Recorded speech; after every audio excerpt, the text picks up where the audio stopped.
According to ESPN's Adam Schefter, newly claimed cornerback Darius Slay will not be reporting to the Buffalo Bills, as Slay is unsure if he wants to continue playing. Slay was released by the Steelers back on Tuesday, claimed by Buffalo yesterday. The 34-year-old cornerback played in 10 games this season with the Pittsburgh Steelers while starting 9 of them. Meanwhile, the Bills will also await the status of cornerback Jamarcus Ingram, who they placed on waivers yesterday in order to make that roster move on Slay. The Bills were at practice again today. Notes from our own Sal Capaccio at practice. Tight end Dalton Kincaid was in a standard practice jersey but sporting a knee brace. Defensive end A.J. Epinesa was in street clothes, not practicing today. He was not on the injury report yesterday. Defensive end Joey Bosa, linebacker Terrell Bernard, receiver Joshua Palmer, all not practicing for a second straight day. We'll get an official practice report later on in the afternoon. Other Bills news, offensive tackle Dawkins is the Buffalo Bills representative for the Walter Payton Man of the Year award. Dawkins has been Buffalo's nominee for this award for the 4th year now in a row. Around the NFL, Los Angeles Chargers quarterback Justin Herbert preparing to play on Monday night. Herbert is dealing with a surgery on his fractured left wrist. Meanwhile, the Chargers' opponent, the Philadelphia Eagles, will be without defensive tackle Jalen Carter. According to ESPN's Adam Schefter, Carter went through a procedure on both shoulders and is considered week to week.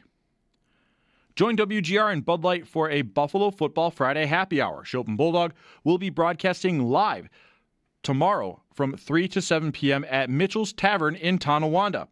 You'll be able to enter for a chance to win a Josh Allen jersey. No purchase necessary. Enjoy another live broadcast coming up at the Draft Room. Bud Light, easy to drink, easy to enjoy. Enjoy responsibly, 21 plus. This update is brought to you by Paddock Chevrolet, celebrating 90 years of being your hometown dealership. I'm Derek Kramer for WGR Sports Radio 550.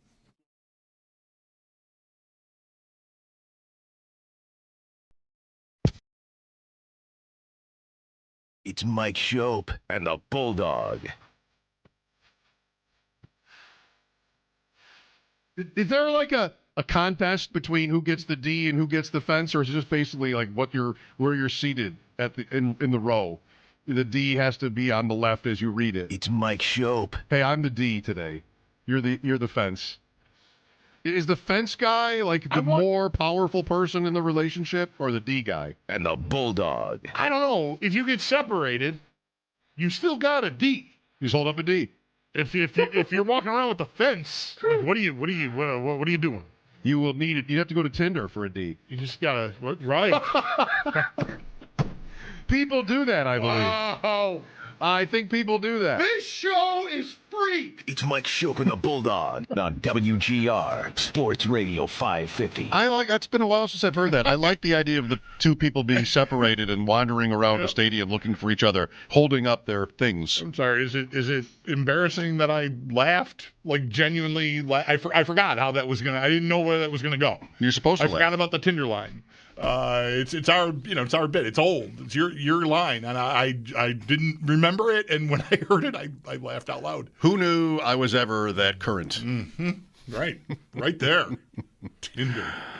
Are we all Sneaky Joe right now? Yes, we are all Sneaky Joe right now. The Jacksonville Jaguars are calling Sunday's game with Indianapolis the biggest game in franchise history. Well, can you really think that they mean it?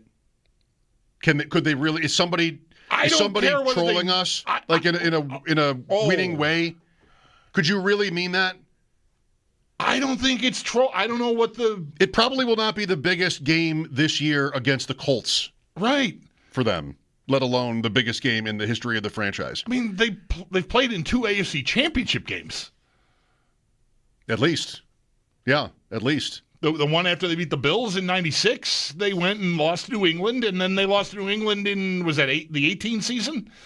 The same year as the Diggs Minneapolis Miracle play. They also lost to Tennessee that Tennessee year, 99. Oh, yeah? In Jacksonville, Tennessee beat them bad. Wow, okay. So because that's when we all convinced ourselves the Bills would have done the same thing. Oh, right. Gone to Indy and won, gone to Jacksonville and won. Right, okay, yeah. 3 AFC champions. Wow. But none bigger than Sunday. Yeah, no. A week. What week is it? 14? Week 14 meeting with a one-legged It will not quarterback. be their biggest game to come this year. No, I think that's probably right. I mean, even in just the regular season. Yep. Very weak. Yeah, awful. I'm here to propose 5 makeshift list. I'm dying for scrutiny and Okay. to be set straight on this list. I am one here to with scrutinize. 5 Bills games in history that could have rightly been called at the time the biggest game in Bills history. 5 at the most, Okay. I want to say. But, you'll help me, right? Sure. How many times in Bills history could you have said this is the biggest game in Bills history? I don't mean like in a coach speak. Every game is the biggest game in Bills history. No, right. No. The next game is the biggest game ever. Well, they were. I don't mean that. I gotta check my notes, but I believe they were in 4 straight Super Bowls in the 90s. That's correct. I watched it. Those 4. No. I don't. Here's my list. Well, your list already sucks. You mean like when they went to play Washington? That was the biggest game in Bills history, having been in the Super Bowl the year before for the first time. Yeah, I think That was a bigger game. Well, I think all 4 of those are tied for first. I don't. I think only the first one is on my list. Why? Because that was the first one. That was the biggest game in Bills. There's no question that was the biggest game in Bills history at that time. I 100% agree. The next year, it's close, but the first one's bigger. I mean, it's right under it. They're all like right under each other. Okay, so we're like literally saying only one game can be the biggest game in Bills history. So everything else falls in behind that first one? I'm saying at the time. Okay. Here. Let me tell you my list, and then you can correct me.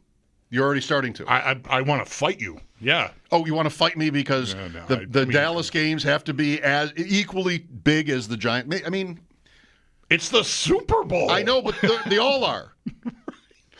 They all are. Well, so yeah. All right. I want to hear. I should hear your list before I'm already. It's not going to change your mind. I'm already in attack mode. I'm not sure I'm going to change your mind on this. 64 AFL championship.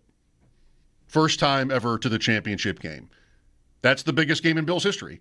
Or, you know what? The first game is the first game in Bills history the biggest game? Because there's no other game. 1960 opener. I didn't write it down. But I think maybe technically it has to be. Mm-hmm. But it's going to get bigger. When you're playing the first game you've ever played, sure, but it's not going to be the biggest game, in retrospect. Right. And I think eventually the Super Bowls outrank the AFL championship games because it's just the AFL. Well, I'm not trying to rank their history, all their games by importance. I'm trying to do at the time, was this game that's about to kick off the biggest game in the history of the team? Okay. 64 AFL championship, yes. 65, no. Because they just won it. Right. Okay. Right? Are the Chiefs Super Bowls the same? Is last year's Super Bowl equivalent to the year before and the year before that when they won? No. I'm listening. Okay. 64. We get Jacksonville to get them on the horn. Get them on the line so they know how this works. Just the area code. I don't really care who we talk to. Duval. We can talk to somebody at the the Sonic drive-through. Whatever. Fine. What a win. Get them on the horn. What a win for Jacksonville with this tweet. Holy cow, we're all loving it. I mean, is anybody else? Is just us?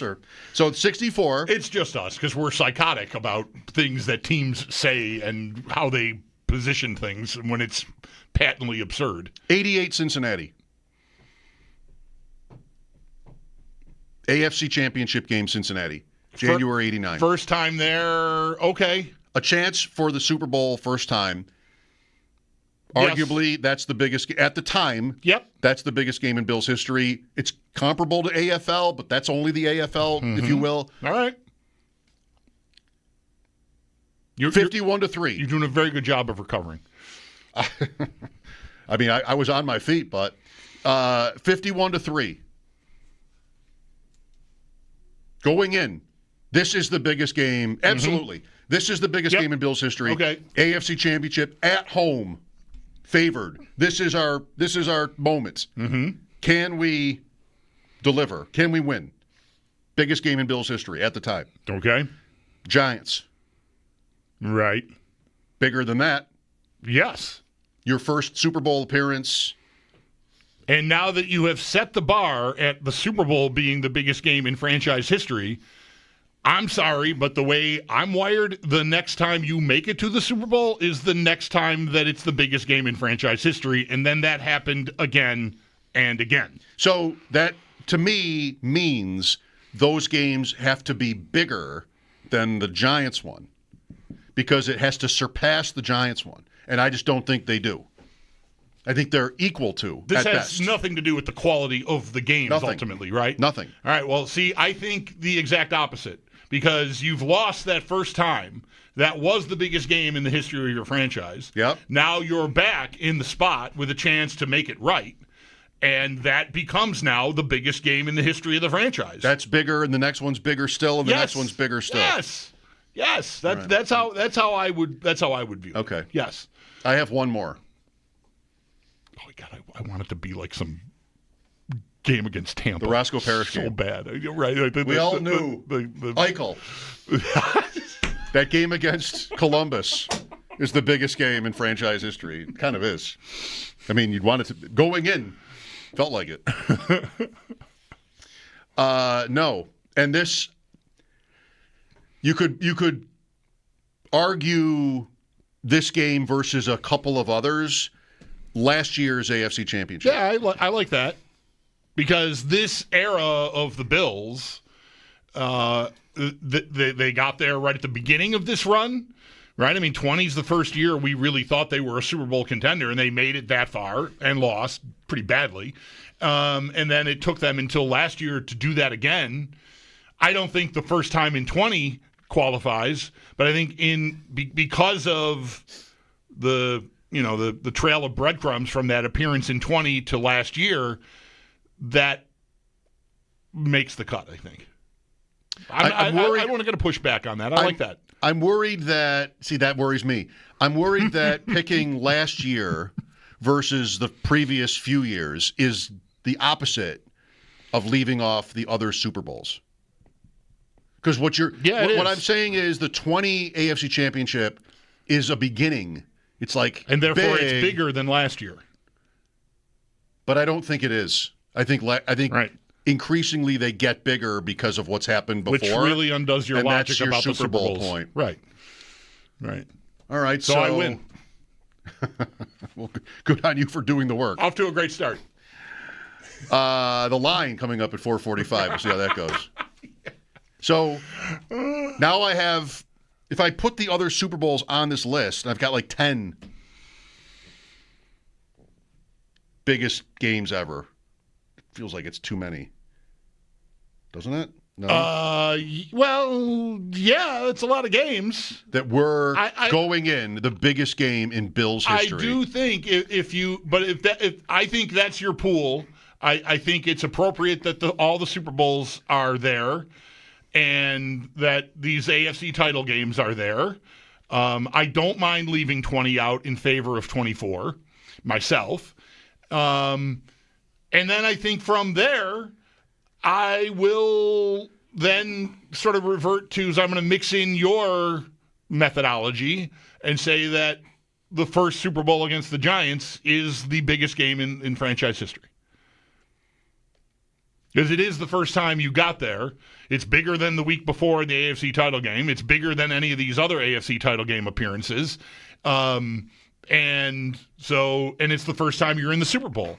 Now, when you get there again and again and again, it's still the biggest game in franchise history. But if you've got those four in a row, one of them has to be the most meaningful, and I think the first one is. Okay. We do agree, though, that this Jacksonville game is not. It's absurd. The biggest Jacksonville game ever. It's not. It's offensive. It is offensive. It is offensive that the team would refer to it as that. It is like, did everybody there just start working there like a month ago? What are they doing? Somebody. I mean, this is not it's not the Pittsburgh Steelers, but still, you've been to the AFC title game. You've only been around since the 90s. You've been there 3 times. You just cannot put biggest game in franchise history on any regular season. I need game. everybody to do it right now. I need Indianapolis to do it for the same game It's right now. the biggest game in the history of the It's the Indianapolis biggest game Colts. in Colts history. They just have a logo of their Super Bowl wins, like the trophies. It's the biggest game in Colts history. Have the Bills do it. Have the Bengals do it. Have the Ravens do it. At Pittsburgh, baby, for first place. This is the biggest game in Ravens history. Right. Let's have everybody do it. And speak up to Jacksonville. Why is everything the worst? It's not. It doesn't have to be this hard. It's a big game. It really matters. It's okay. Yeah. It doesn't matter that much. It's all right. Their playoff odds will move if they win significantly, but they're not dead if they lose. The biggest game in franchise history has to be a game where if you lose, your season's over. Can't Sure. not be. Yep. All right. All these games on my list, if you lost, your season's Yep. over. Yep. Or even if you won, your season's over. But definitely if you lost. There's no other game conceivable bigger than that. Well, I think, did we settle it? I think so. Yeah. I feel a little. I'll tell you what, it's a big game for the Titans. I want to apologize to you. I feel like I was overly aggressive. It might be the biggest game in Titans history. Yeah. No, I think we're. As long as. Yeah. Whatever. We're fine. I don't need to quibble about it anymore. Biggest game in Tunsil's gas mask history. Oh well, that's obviously that begins tonight. You versus me. I don't know what you've got going tonight. I don't believe I have anything. I don't have anything going, period. Yeah, okay. I've got 7 buys and Yeah, did you find a defense? no. Okay. But I do want to put this out, for anybody inclined, because I have a decision to make. It's a good one. All right. This is one where, I listen to a lot of fantasy shows, and the callers are, imagine this, they're always the same callers with the same questions, week after week, and they call multiple shows sometimes. They get their question answered, but they still call back with the same question. So there's some of that. What kind of life is that? I digress. You get start-sit questions that are just impossible to listen to. Just look. Like what you said to that guy the one time. Get a website. Right. What do you need Bob Harris for? Get an app. Just make a call. It's his 15th ranked running back versus his 16th. Just pick one. Make a call. By that, I mean, don't call a show to ask. I mean, make a call yourself. Never. Look at the information and make a decision. Have some self-respect. Just do it. It's not that hard. Have some pride. Yeah. But this one, I don't really know what to do because I'm allowed one move, and it's a 2-quarterback league. Well, it's super flex, so you don't have to play 2 quarterbacks. Right. At this point, I can't because I lost May on bye, right? So I've got to decide if I want to pick up Tyler Shuck with my last move or a defense. Because you don't have a defense either. Correct. So it's either quarterback 2 versus who would be like Odunze, maybe. Oh, right. The difference is the thing. You're right. You do have an offensive player to put in that spot, so it's not like you're settling for 0 because you don't have a quarterback. Right. So if Odunze is projected for 11 points, what's Shuck? 16? Could be a lot higher, could be worse. Yeah. So it's a difference of 5-ish versus any defense versus 0. That's what I think I'm going to pick the defense. But if I'm wrong, if it's I pick whoever, the Jets, if they're available, and Miami goes for 30 points and wins, then I got stuck. Right. Yeah. And I don't think I should need the quarterback going forward. Recognizing that no one cares about anyone else's fantasy teams, Mike and I are playing for the final playoff spot in the WGR league that Paul Hamilton has been running since before I worked here. We both had. Do we have the same record? Are we tied? I think so. I think 5-8 or something. I've had a terrible year, but we're alive, and so the final playoff spot in our league is going to be determined by the outcome of the game that our teams are playing against one another this week. It is confirmed by Paul. Win and you're in. Right. And he also told me, I don't know if you know this, that the tie goes to me. I'm not sure why that is. Because you have 100 more points. Oh, okay. So there's no way I can beat you by more than 100 points and still tie. Right. Okay, that makes sense. Yep. Right, we can't tie if that happens. That's an acceptable tiebreaker. So I think I'll pick the defense, but it's worth a question. Darius Slay is not Cowboy Dan is not coming. Darius Slay is Cowboy Dan. He is not coming to the Bills party. And what? So he just was hoping to go to Philadelphia, and they claimed him too, but so did the Bills, and so sorry, you can't go to Philadelphia. Could the Bills get a draft pick for him? From Philadelphia? Shouldn't that be what we're doing right now? I think 6th for a 7th? I think it's worth a call. Like, if you want him, yeah, he's ours. The Bills should feel, I don't think I need to say this, the Bills should feel no obligation to give Darius Slay to another team. They could be they could play the Eagles in the Super Bowl. If they want him, and I got him first. The guy, I know it can be a little tricky. You know, you want to treat people right and that kind of thing, right? Not have a reputation for just burning people. Still. But I think competitively, they have every reason to do it this time. The Eagles would have no right to think that the Bills should just give them an asset. 100%. So you're not burning bridges with the Eagles if you say no to like a free handout of Darius Slay. They want to give me something for his release? Okay. I think he has to go back through waivers if the Bills do that, though. But if they trade him, then it's that's right. There's no waivers then. Then it's just a transaction. So yeah, that's what I think you should do, and then it depends on how badly the Eagles want him. It's one thing to just, that guy's available for free. He had an interception in the wild card game for us last year. Fine, let's get him. Okay, well, it's going to cost me anything. Usable players, if he's not that, I mean, he's probably usable. Around the deadline, were just like a trade a round up or a year up at the end of the draft. I mean, that's not much. So maybe there could be a trade like that here if the Eagles want him that badly. Maybe they just don't.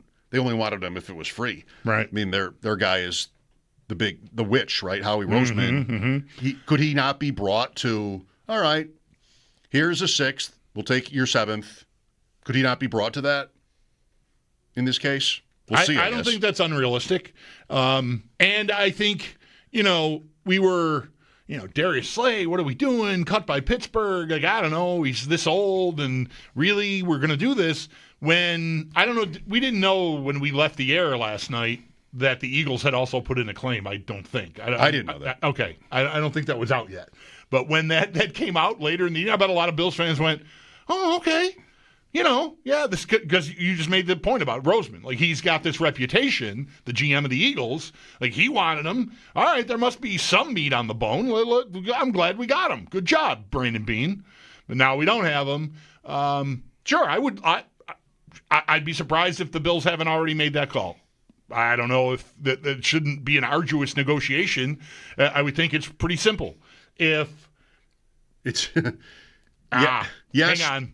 Sal's texting me. There's no trades. You can't trade him? You can't trade him. There's the trade deadline. Right? This is like the time I wanted Dominic Hasek to be the captain of the Sabres. Sorry, everyone. Thank you, Sal. I went on and on, and then somebody said goalies can't be the captain. He'd have to be waived again. And such a good idea, though. That would have to be like everyone in the NFC is going to let the Eagles get him.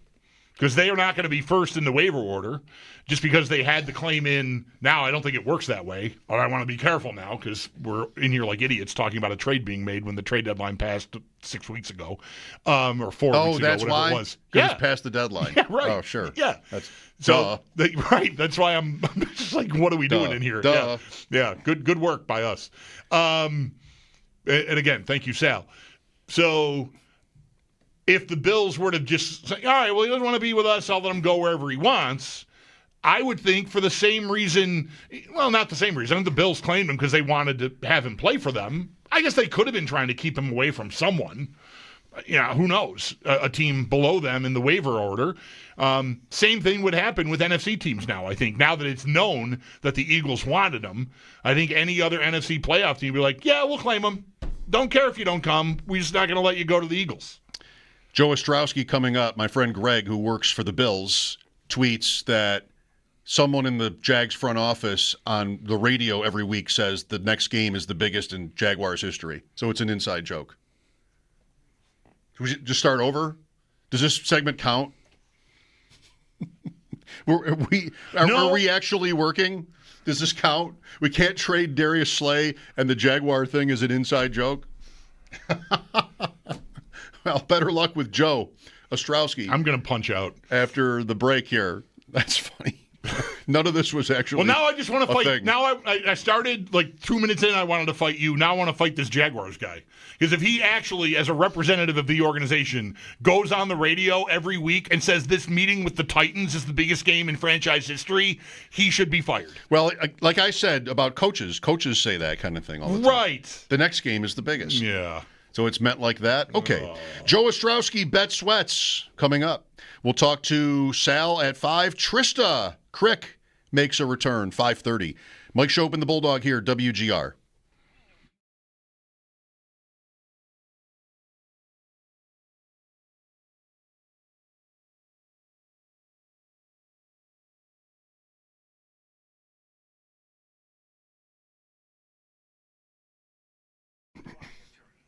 Big idea for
Me personally, I don't think about their offense.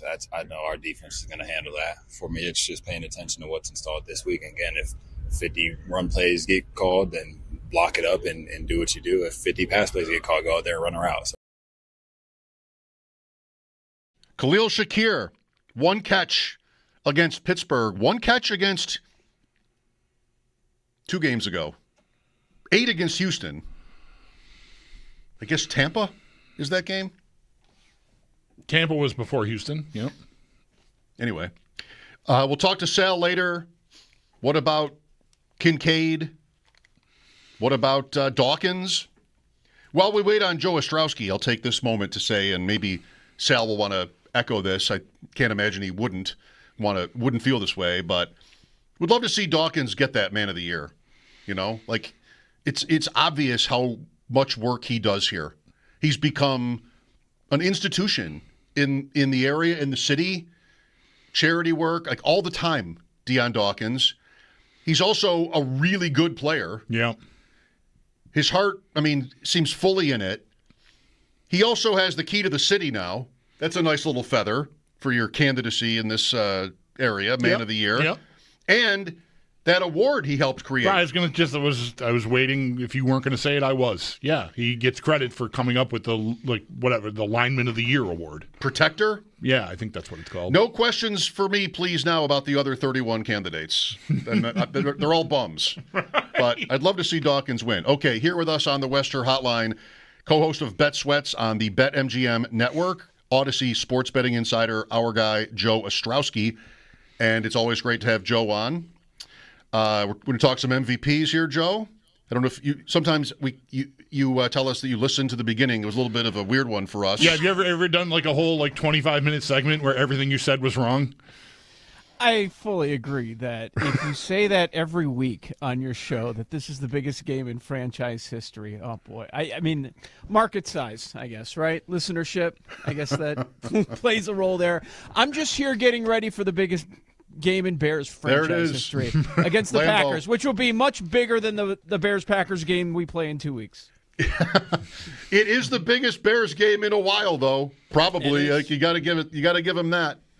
Yep. How's the city holding up, Joe? Shirtless and eating a lot of hot dogs and making me feel bad about my body. Chicago. My favorite answer ever. Joe, what's the latest in the MVP race? So the latest, based on the most recent results, Stafford, he actually threw interceptions last week, so he drops down a little bit. Drake May takes over as the favorite by himself. First time I remember all year seeing an odds-on favorite where you would have to lay a price to get the winner. So Drake May is your odds-on favorite, but he's going into his bye week, so we're not going to see him. We'll probably see some sort of a shift. I think it's a 4-player race with the amount of time that we have left. Okay. Josh Allen has dropped to 5th overall. I think that's like the bare bottom you can go because Caleb is 6th. So Allen is 5th, and being 5th, I think it's going to be very, very difficult, probably not, for him to go back-to-back. He'd have to be far and away the best guy. I'm looking at the guys at 3 and 4. There's enough football in my mind left where it isn't a guarantee, even though most people want to say this, and the odds would suggest that it's going to be Mayor Stafford. Yeah, probability agrees with that, but if Dak makes a run, they end up being a playoff team, he's your 3rd favorite, and just about the same odds, the guy we talk about every year, Schopp. Yeah. Jordan Love, metric starling. What if they make this? He goes on a heater. They make this run. They don't have Kraft. He performs like he did on Thanksgiving. You look at a lot of the numbers. They would favor Jordan Love right now. Number 1 EPA per play, adjusted EPA. All those stuff. Mm-hmm. Success rate, completion percentage above expectation. Like he pops in everything. So I think there's enough football left that if he did get on a heater, he's in that conversation. I'm actually holding a Prescott ticket from before the season, encouraged that you would include him. Because for me, as we've talked about this award for years, because of Allen, especially, you have to win 12 games. Like you have to be a quarterback on a top team. And I don't think that's available to Prescott. Even if they run down the Eagles, they're still going to have like 6 losses at least. You still think, could he win in that scenario? 10-6-1, Philadelphia cracks. If that happens, and I don't know, would May have to crack, or even Stafford too? Would Prescott have a chance? On this situation, I say win the division. Take over. They had a lot of okay, when they had those losses early, it wasn't Dak's fault. It was the defense. They didn't have one. And now with the changes they've made, we'll talk about it with tonight's game, but you could make the case, and it's a year where you don't have dominant teams, or the dominant teams are flawed or being viewed as very flawed, or light schedule, Chicago, New England. What about the turnovers? It doesn't make sense right now that the Patriots and the Bears are the number 1 seeds, but they are. So I think it usually is a 1 or 2 seed, but maybe you could go down the board a little bit this year. And it's the Dallas factor too, right? Yeah, I would think if you like this idea, you'd want to do it before he throws for 375 yards tonight. Right? Because you need tonight. It could be very different by tomorrow morning. You need tonight. You're right. You're not. But if you like it, you got to do it before tonight even happens. You need to do it when you're just about to leave the state of Indiana and you pull over on the shoulder and bet it at plus 3,000 before the season starts. That's when you need to do it. Okay, that's better. That's not available to me now. This was dead to me. Like for 2 months, this was dead to me, the Prescott idea. But I don't know. Maybe I'm hearing you on this. I'm feeling it. Yeah, it could be. What's his number right now? It. 16. 16? Okay. Right, Joe? Yeah, him and Dak and Love are about the same. 16, 17, somewhere in that range. So much better than he has the season. monster game, maybe not 375 yards, but whatever. He has the big 300-yard, 3-touchdown game tonight. What does that number get cut in half, or is that too much? It takes a big drop. It's another primetime game, right? Right. He was just participating and won in the most viewed game in NFL history, which is wild. But but on the other side, Detroit wins tonight at home. They bounce back. They're out. It's over. Dak's not winning. Right. That's right. You have to have tonight. That's real. Yeah. So if you were going to make a bet on him for the MVP before this game, it lives and dies with tonight's result. Yeah, there's a lot that lives and dies with tonight's result. Like you could look at the Lions. I keep going back to it. I'm staring at that number. I'm like, really? This Lions team is 25-1 to win the Super Bowl? But if they lose tonight, Dallas pulls off the upset on the road. San Francisco 9-4. They have the last playoff spot right now. Lions are probably done too if they lose. The Lions and Chiefs could both be done this weekend. Yeah. I have that Chiefs bet too. It happened when you were on with us. The Chiefs to miss the playoffs.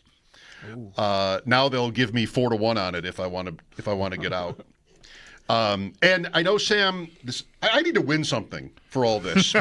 Bulldog usually gets to it first, but all these great ideas we have that never win. Yes. But Sam mentioned to you yesterday, like I totally shorted the Colts 2 weeks ago. Yes. Under on the win total, no playoffs, Jacksonville to win the South, Houston to win the South. Eventually I'll have to make up my mind on one of those two. Houston with like much longer odds. How do you feel about that? I feel great about it if I'm you. You want to talk about timing the market. That was when they were on bye, right? Before these last 2 losses? It was, yeah. And there was the first report that Jones was injured. Like before we knew fractured fibula, he was listed as questionable suddenly one day. And I don't know how much I knew about that, but it was before the game against the Chiefs. Like, they could totally lose this game. And all of them. Houston twice, Jacksonville twice, Niners, Seahawks. You got to feel confident in it right now. Now you're going to Jacksonville, a place that they actually rarely win. It's obviously a big game. Biggest game in Jaguars history. Yep. And then to Seattle, then San Francisco, then the Jaguars team again, then Houston. Sure, there's a world where they lose almost every game of the rest of the year. Like that's a possibility. They could be the prime example when we're looking back, reviewing the season, like, yeah, you don't want to peak too early. You don't want to play your best ball out at the outset because what are the chances that you're going to do it for 4 months?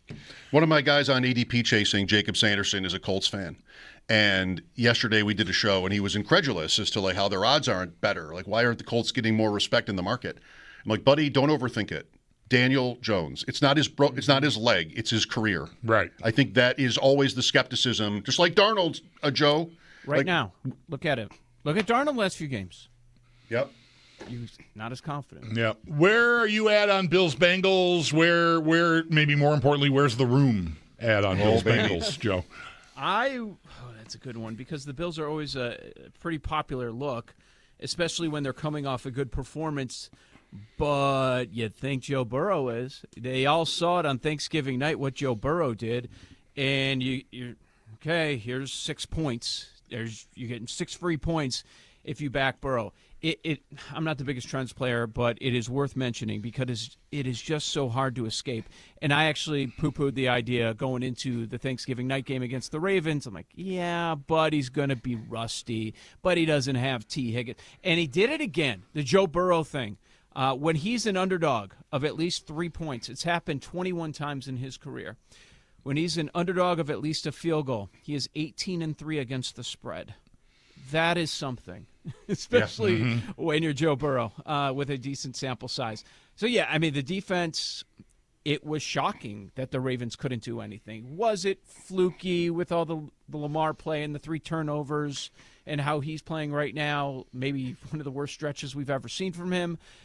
You could make that argument. I would be surprised if that Bengals defense gives up 14 or less in back-to-back weeks. So I understand why we're at where we are with the point spread. I just have a tough time saying, okay, let's go against Joe Burrow, and we have to win by at least a touchdown. I hear that.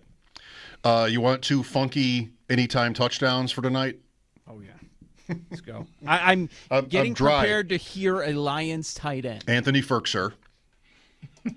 There you go. Called it. Which team is he on? Detroit, tight end, Anthony Ferkser, like you said. I love you so much, Joe. Anthony Ferkser. No Laporta, no Brock Wright. There might even be someone else that's out for Detroit at tight end. But, Ferkser's been around in the league, played for Tennessee. He scored he's been in an end zone. Let's just leave it at that. Okay. That's 6-1. Not insane. So who's the tight end they just got from the Dolphins? That's the name that I keep seeing people that are really jumping. Okay, I don't know. Not Ferkser. Hayden Rucci. Okay, longer odds, I bet. 35, I think. That's way better. Yeah. There's also a Lions player named Tom Kennedy. Bulldog, not the former Name That Tune host. There's not. Tom Kennedy. He's with Khalif Raymond and St. Brown, likely to miss. Like, they're very thin at receiver, too, and that's the name. Like, in fantasy, that's the guy you pick up. Assuming you can't get to Tesla, it would be Tom Kennedy. Not super long odds, though, so there's an expectation there. Right. I feel like this might be a room play because of last week. He scored last week, but I like Malik Davis as the complement to Javonte Williams at 10-1. I want to say that is the number one room. Is it? Okay. I bet it is. Right I could see it. I missed your show today, most of it. Every time I look for a touchdown scorer in a game for Dallas, I end up on Turpin. Oh. So I'll just submit that as my suggestion for tonight. I like it. The room play on anytime touchdown is JMO, not knowing the status of St. Brown, and the most bet prop is Malik Davis over 8.5 rushing yards. Okay, I'm not doing that. Yeah, I would. I'll keep some self-respect here and just not echo the room on this one. Got a favorite play tomorrow? Big college weekend. These mostly meaningless conference championship games. Yeah, I'm just double checking if which games are tomorrow and which ones are Saturday. Oh, I meant Saturday. Sorry. Yeah, well, either way, you do get Friday. Because if you're looking for something Friday, I do like UNLV going up against Boise. That is getting 4.5. But Saturday, I can't escape Texas Tech. It's a big number. I do not care. They have one loss on the year. They didn't have their starting quarterback in that 2-game span. They have pummeled every team. BYU's playoff life on the line. Their head coach stays. It was a big story this week with Penn State. I just don't think it matters. Texas Tech bought the best team they can. They got the best defense in the country. You cannot run on this team. I think they destroy them. And a lot of these conference championship games, they end up being blowouts, guys. So minus 12.5, that's the look there for me. I did hear you guys pump up Texas Tech to win it all a little bit today. So Yeah, Sam mentioned that. He came out of the gates. He's like, I made a college title future bet yesterday on his train ride to New York. Who'd I bet? I was like, you bet Texas Tech. He's like, yep. It's got to be a good price. That's the team. Yep, you need a little bit of value there. So yeah. Nothing on Predators Panthers tonight before you go. You're off that one. I missed that.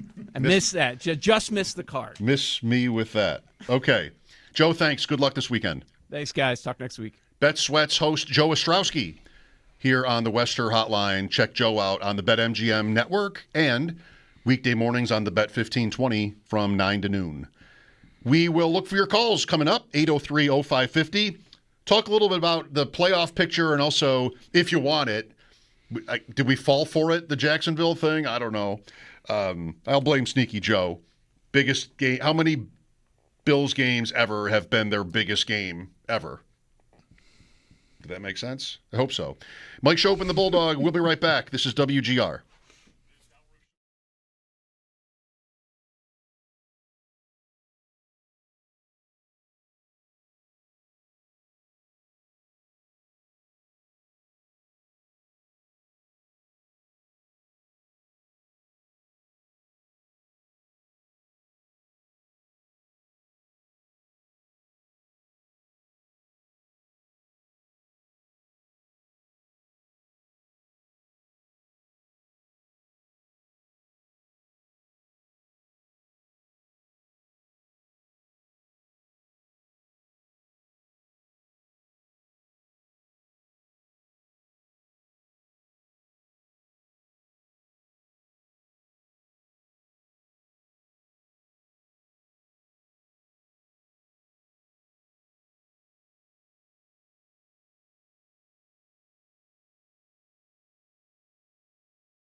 Bulldog here. Open phones through next hour. Sal will join us at 5. Trista Crick at 5:30. Here's Brady with us. Hello, Brady.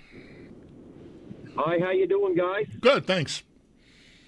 I'll give you the true order of the Buffalo best games ever or most important games ever. It would have started with number 1 being the most important, but then the next year number 2 wouldn't be as important. But then the next year, losing 2 in a row, the third one becomes the most important. And then after losing 3 in a row, that fourth Super Bowl, that's the one. So the order is 4, 3, 1, 2. And if you're at a racetrack today, Bucks are in the superfecta. That's it. Superfecta. Say too, if you're talking to that Buffalo Sabres coach, tell him to feed Colton Ellis. He's a down-home boy from Cape Breton, from where I come from, and we need lots of work, us people. The more work you give us, the better we get. There it and is. One more thing. Okay. One more thing. Speaking of goalies, Roberto Luongo was the captain of the Vancouver Canucks. Look it up. And it was bonkers when they did it, but that's what you get with a liberal city. Okay. Are we good? That would have happened after my supposed gaffe. Maybe they changed the rule or something. Thanks for paying such close attention, Brady. We appreciate it. I thought one day I had on the air, I'm like, Patrick should be the captain. Why isn't he? And then it was told to me that was not legal. That's why. It's not allowed. We can't trade Darius Slay because the deadline is passed, and we can't do that. Or we couldn't do that. Timeout here, then the update. Mike Schopp and the Bulldog, WGR.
According to ESPN's Adam Schefter, newly claimed cornerback Darius Slay will not be reporting to the Buffalo Bills. Slay is unsure if he wants to continue playing, according to the report.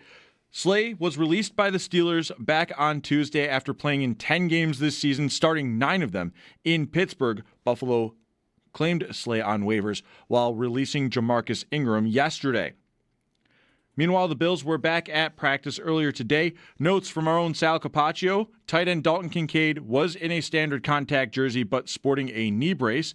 Defensive end A.J. Epinesa was in street clothes, not a participant in practice today, along with fellow defensive end Joey Bosa, linebacker Terrell Bernard, and receiver Joshua Palmer. The latter of the three did not practice yesterday as well. We'll get an official practice report and injury report later on in the afternoon. One other Bills note, offensive tackle Dawkins is the Bills representative for the Walter Payton Man of the Year award. Dawkins, it's his 4th year in a row as Buffalo's nominee for the award. Around the NFL, Los Angeles Chargers quarterback Justin Herbert preparing to play on Monday night. Herbert is dealing with a fractured left wrist. There was a procedure done on that. He's ruled officially as day-to-day. The Chargers' opponent on Monday night, the Philadelphia Eagles, will be without defensive tackle Jalen Carter, according to ESPN's Adam Schefter. Carter went through a procedure on both shoulders and is considered week to week. To hockey, the Buffalo Sabres continuing their road trip on the heels of a 5-2 loss last night to Philadelphia. They take on the Winnipeg Jets tomorrow night at 7 o'clock. Join WGR and Bud Light for a Buffalo football happy hour. Schopp and Bulldog will be broadcasting live tomorrow from 3 to 7 p.m. at Mitchell's Tavern in Tonawanda. You'll be able to enter for a chance to win a Josh Allen jersey, no purchase necessary. Enjoy another live broadcast coming up at the Draft Room. Bud Light, easy to drink, easy to enjoy. Enjoy responsibly, 21 plus. This update is brought to you by Paddock Chevrolet, celebrating 90 years of being your hometown dealership. I'm Derek Kramer for WGR Sports Radio 550.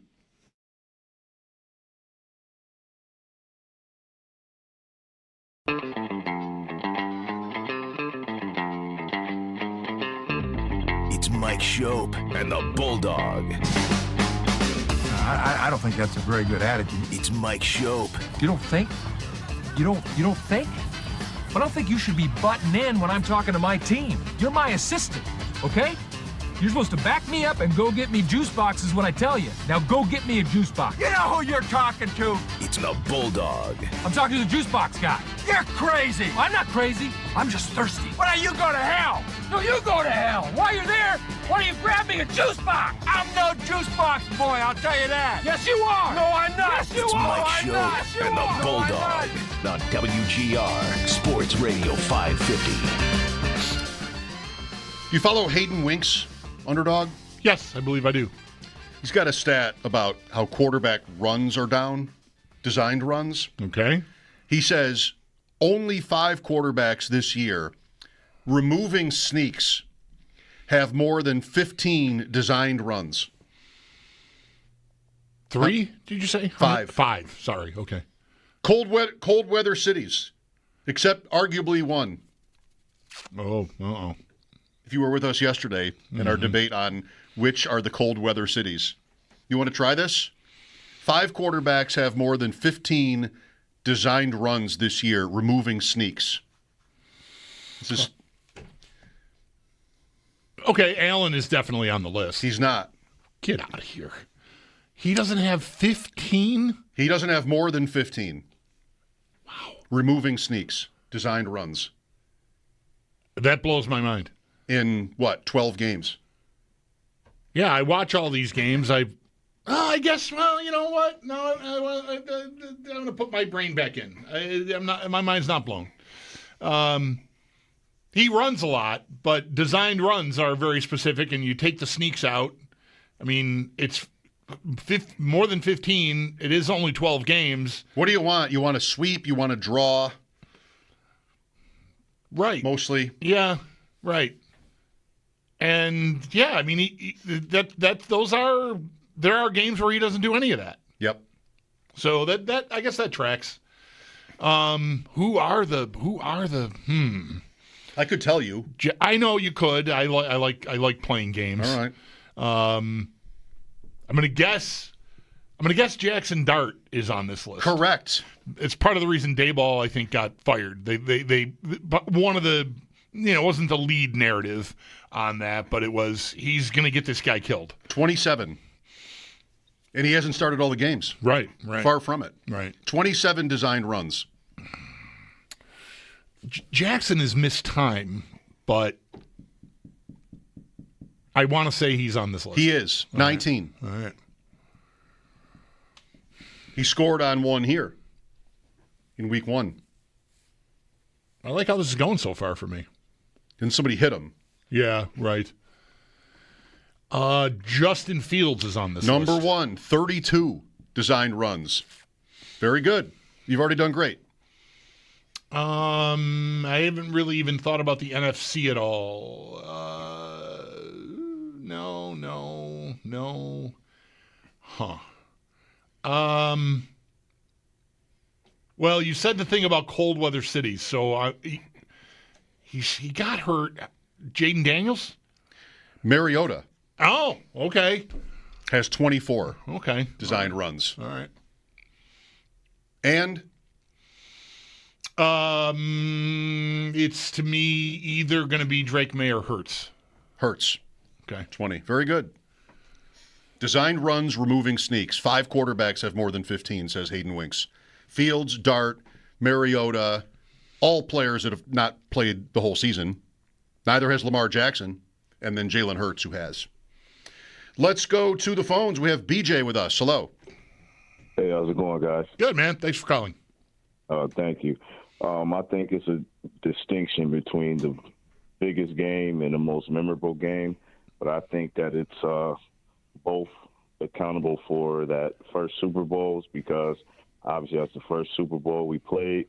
But memorable-wise, I mean, it has to be hands down probably the best national anthem ever sung. First modern war we had with the Gulf War and the security, the airplanes going over. And, I mean, it went down to the end. You know, we've played down to the wire and missed that extra point. But I want to go further into it. I think that era between 88 to 93 would rival what they consider as the best 6 years of now with the Chiefs. And that team will be getting brought up a lot more if the Bills just would at least won maybe 2 of those Super Bowls because you got 5 AFC championships and 4 Super Bowls in 6 years from 88 to 93. That's a hell of a 6-year dynasty that you had going there. That was my opinion on the best game, that first Super Bowl in 90. Secondly, what do you think about Slay just saying screw the Bills? Do you think that if this was last year Bills, he would have done that? Because I don't think so. I think if this team was the way we were last year, he would have loved to join. Listen, guys. Thank you. That's tough. I mean, I can't read his mind. It reads like he wants to play for the Eagles again. And so the Steelers were done with him. Maybe he told the Steelers he wanted to play for the Eagles again. And the Bills moved in and cut that off. And he's like, all right, well, I'm going to not go there. That's how it is to me. I don't know if it matters at all how good the team is. There are worse teams than these Bills. So, yeah, I think it might just be that simple. Yep. Hard to say without knowing the guy. Yeah, and I, in addition to the other errors made in the opening segment of the show, I went right to they could play them in the Super Bowl. They play them in Week 17. Like they have a regular season game with the Eagles. The Bills do. So they may have just simply not wanted to give the Eagles any opportunity to get even, remotely better. So he's also played in the AFC North. They have Cincinnati and Cleveland the next 2 weeks. Right. And then, Philadelphia and then Cleveland, but still. Played them too. The Steelers played them too. Yep. Right. Yeah, I don't know. Respectfully to the caller and to the Bills of those years, they'd be this if only they'd won a Super Bowl or two. It's a non-starter. You're just not. There's a reason why they're not usually included in that kind of talk about the all-time great dynasties or anything because they didn't win. Yeah, right. So you had to win. And they got blown out 3 times for what it's worth. Like they were not up to the level of the NFC teams that beat them. The Giants, obviously, that was close. But overall. So I couldn't even start down the road of what that team is versus like the Chiefs of the last 6 years. Like, come on. The Chiefs have won 3 and the Bills have won 0. I think it's a more interesting conversation, those Bills versus these Bills. And I like these Bills more. I think the last 5 years of the Bills, it's the best 5 years they've ever had. And that's without getting to a Super Bowl, but that's a Mahomes thing mostly. Like, I think they would have had there been one less top team in the conference. And I would say about the 90s that there wasn't anybody close to as good as the Bills in the AFC. I don't. I think that's fair. The biggest difference to me, the era has everything to do with it, and it is not even just Mahomes. I mean, that has been the pratfall, but it's harder to be good or great for a long time now because everyone has, like, the playing field is just so much more level. Everyone has all this money, and players move around so freely. I mean, in the 90s, the Bills got good, and the core of that team was here. I mean, they started drafting those guys in 85 or sooner, right? Was Talley even before that? 83, I think we talked about the other day or the other month, whatever. They had guys on that team that were here for 10 years. Like, their whole careers were spent with the Bills. And that just very rarely happens anymore. Your best guys, your quarterbacks, often have a look at that. And maybe a cornerstone like Dawkins has a look at that. But like even the Chiefs don't have an offensive lineman that is that, or at least not a tackle. Maybe Creed Humphrey will be that for them in this era. But the rest of it is just sort of, you're always sort of replacing guys and supplementing, trying to get better at certain spots, just trying to hold the door closed at others. And it's just a lot harder, I think, to have that kind of continuity, that kind of success. Whereas in the 90s, players just did not move around that freely. And so you had a great team, and it's put together, and you got 4 Hall of Famers on it. You're going to be really great for 8 or 10 years. There's also a point here about the weight or the value of the quarterback within that. And it used to be that, well, of course, you'd want to have a great quarterback, but it didn't automatically mean you would lord over the league or anything. And now this year, we're kind of we're getting to a point where it's more like that.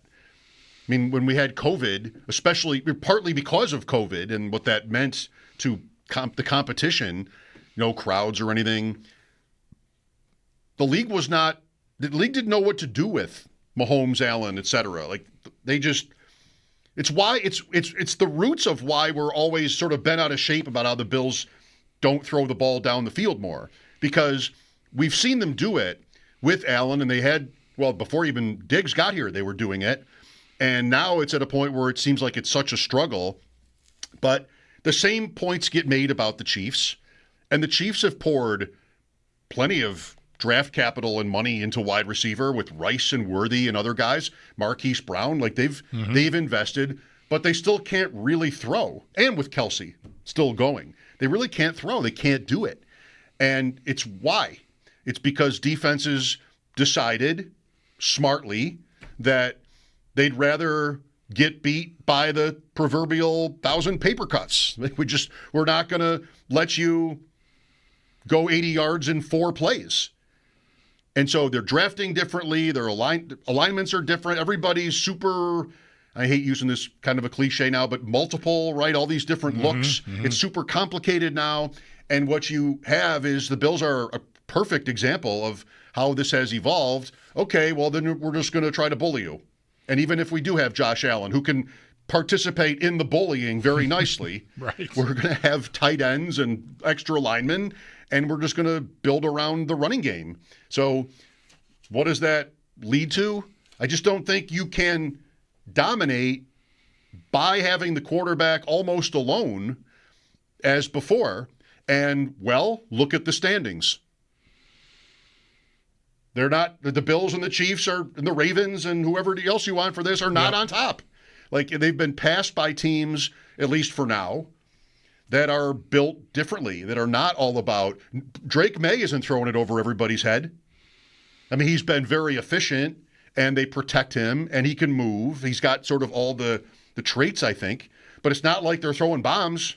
Or Denver. Denver can't complete passes. Yeah, Denver more so than New England. Like May down the field does do some business, but it's not the core of their offense at all. That's the point. Right. If you wanted to say, just like we say about the Bills every day, that the Patriots need better receivers, would you be wrong?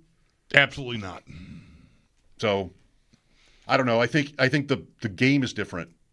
And I think that's a great thing. I think the fact that this ebbs and flows like it does keeps it interesting, and maybe the Bills, I don't want to say like they missed their moment, because Allen is still great and nobody seems to be that much better than they are.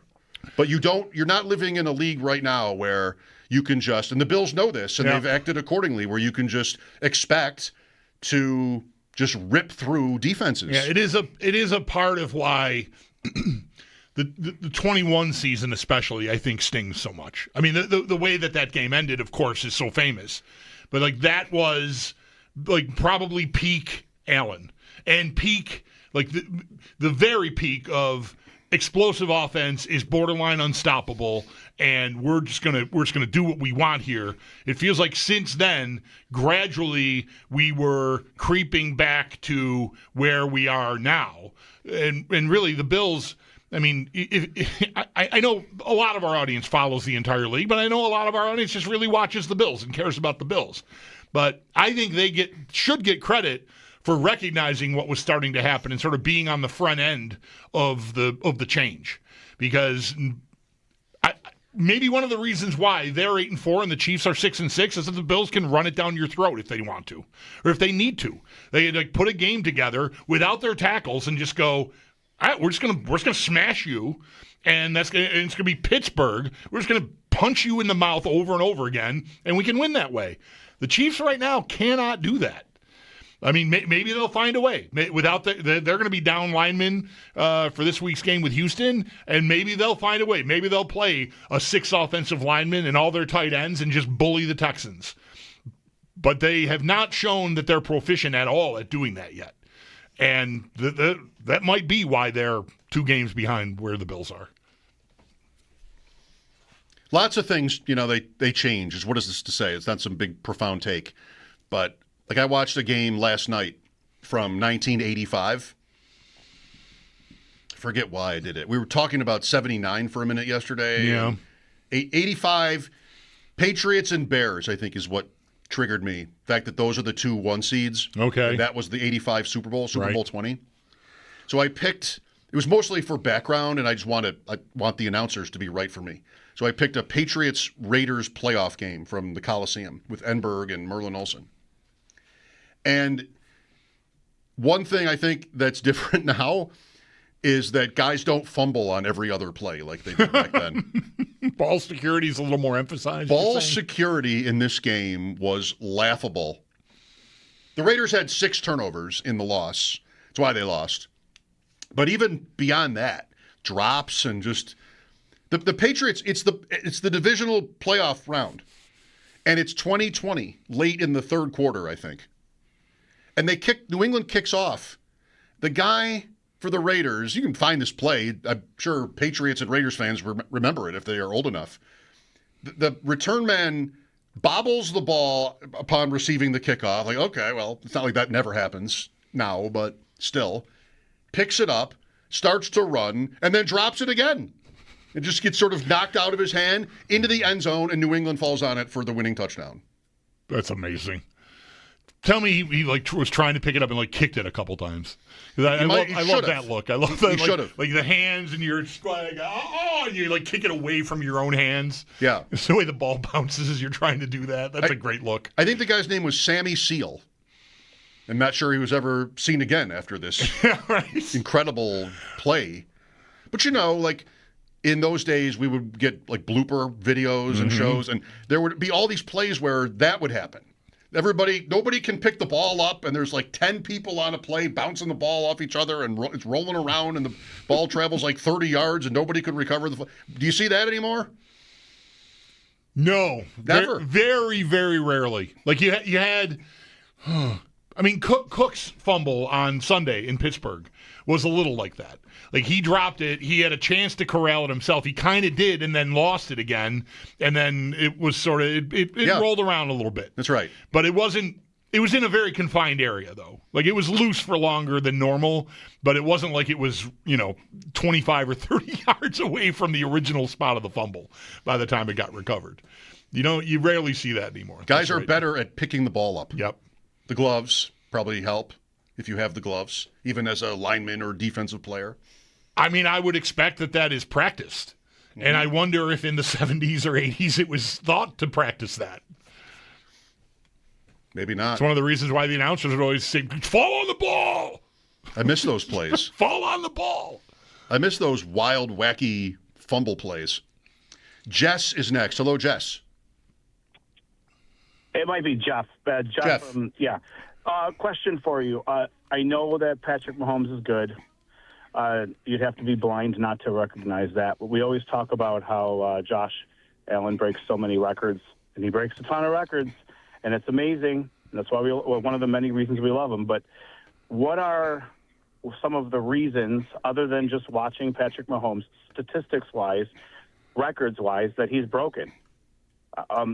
I watch, unfortunately, I try to make it through Kansas City games as much as I can try to stomach it, getting through watching him chew on his mouth guard every 2 seconds. But other than that, you don't hear them talk about him breaking record after record after record on games. Does that happen, or am I missing something, very clearly missing all of these records that Patrick Mahomes is breaking? That's my question. I don't know. What kind of records are we talking about? Is this because Allen gets the credit for the all-time quarterback rushing touchdowns and these games that he's had with 3 rushing touchdowns and 3 passing touchdowns and that kind of thing? Yes, absolutely. Yeah. And there has to be at least 50 by now over the last however many years we've had the blessing of having him as our quarterback. But there has to be at least 50 things he's broken. Oh, I don't know about that. Well, okay, maybe I'm being generous, but that's my question. Well, the first thing I'm thinking of is that Mahomes doesn't run like Allen. So how many of these Allen record things that you're thinking of involve rushing? Some, maybe most. Yeah, definitely. And Mahomes doesn't. I mean, he's agile. He can do a little bit, but he's not a beast where he's running for touchdowns every week like Allen is. So I think there's that. I mean, for yards, for touchdowns to interceptions, for success rate, for a lot of that stuff, he's all-time great. Is the idea? He's gone. Is this in some way to question how great Patrick Mahomes is? It has to be. Right. He prefaced the point by saying, I watch him, you'd have to be, whatever he said, dumb to not think he's great. But are we sure he's as great as his reputation? That's how I took the question. Yeah. Because he's not breaking 50 records. Yeah. I am sure he's as great as his reputation. I hate it, but I think objectively, I don't think there's any denying it. It's an interesting way to attack the question or the debate, if that's what it is, about Mahomes and Allen. I would say, if it interests you, Jeff, look it up. Go find out your answer. Whatever ends up satisfying you. If it's there, it's there. If it's not, it's not. But it's just pretty vague, right? Allen breaks records constantly, and I never hear Mahomes having done it. So doesn't that tell you something? And I'm having a tough time with the premise. A lot of the Allen stuff is, obviously, like we already said, he's the most prolific rushing quarterback in NFL history, by touchdowns at least. And, Mahomes isn't. That's a big difference in this in this discussion, I think. All right, interesting. Thanks, Jeff. Mike Schopp and the Bulldog here. Sal at 5. This is WGR.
According to ESPN's Adam Schefter, newly claimed cornerback Darius Slay will not be reporting to the Buffalo Bills. Slay, 34 years old, has played in 10 games this season with Pittsburgh, starting 9 of them. You can read more on our website at WGR550.com. The Bills were back to practice today. The injury report: tight end Dalton Kincaid, offensive lineman Dawkins, and Spencer Brown limited again today for the second straight practice. Defensive end Joey Bosa, linebacker Terrell Bernard, wide receiver Joshua Palmer all did not practice for the second straight day, while defensive end A.J. Epinesa was added to the injury report with a foot injury. Around the NFL, Chargers quarterback Justin Herbert preparing to play on Monday night, as Herbert is dealing with a fractured left wrist and had a procedure done on that. He's officially day-to-day, as the team has ruled. The Chargers' opponent on Monday night, the Philadelphia Eagles, will be without defensive tackle Jalen Carter. According to ESPN's Adam Schefter, Carter underwent a procedure on both shoulders and is considered week to week. Washington Commanders quarterback Jaden Daniels, a full participant in practice as he's trying to get back into the lineup. Daniels has been out since November 2nd with an elbow injury. To hockey, the Sabres continuing their road trip. They play against the Winnipeg Jets tomorrow night. Face-off set for 7 o'clock. Those are your Paddock Chevrolet sports headlines. Paddock Chevrolet celebrating 90 years of being your hometown dealership. I'm Derek Kramer. You're listening to WGR.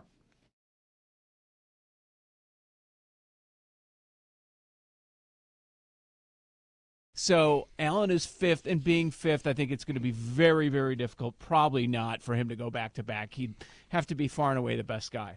I'm looking at the guys at 3 and 4.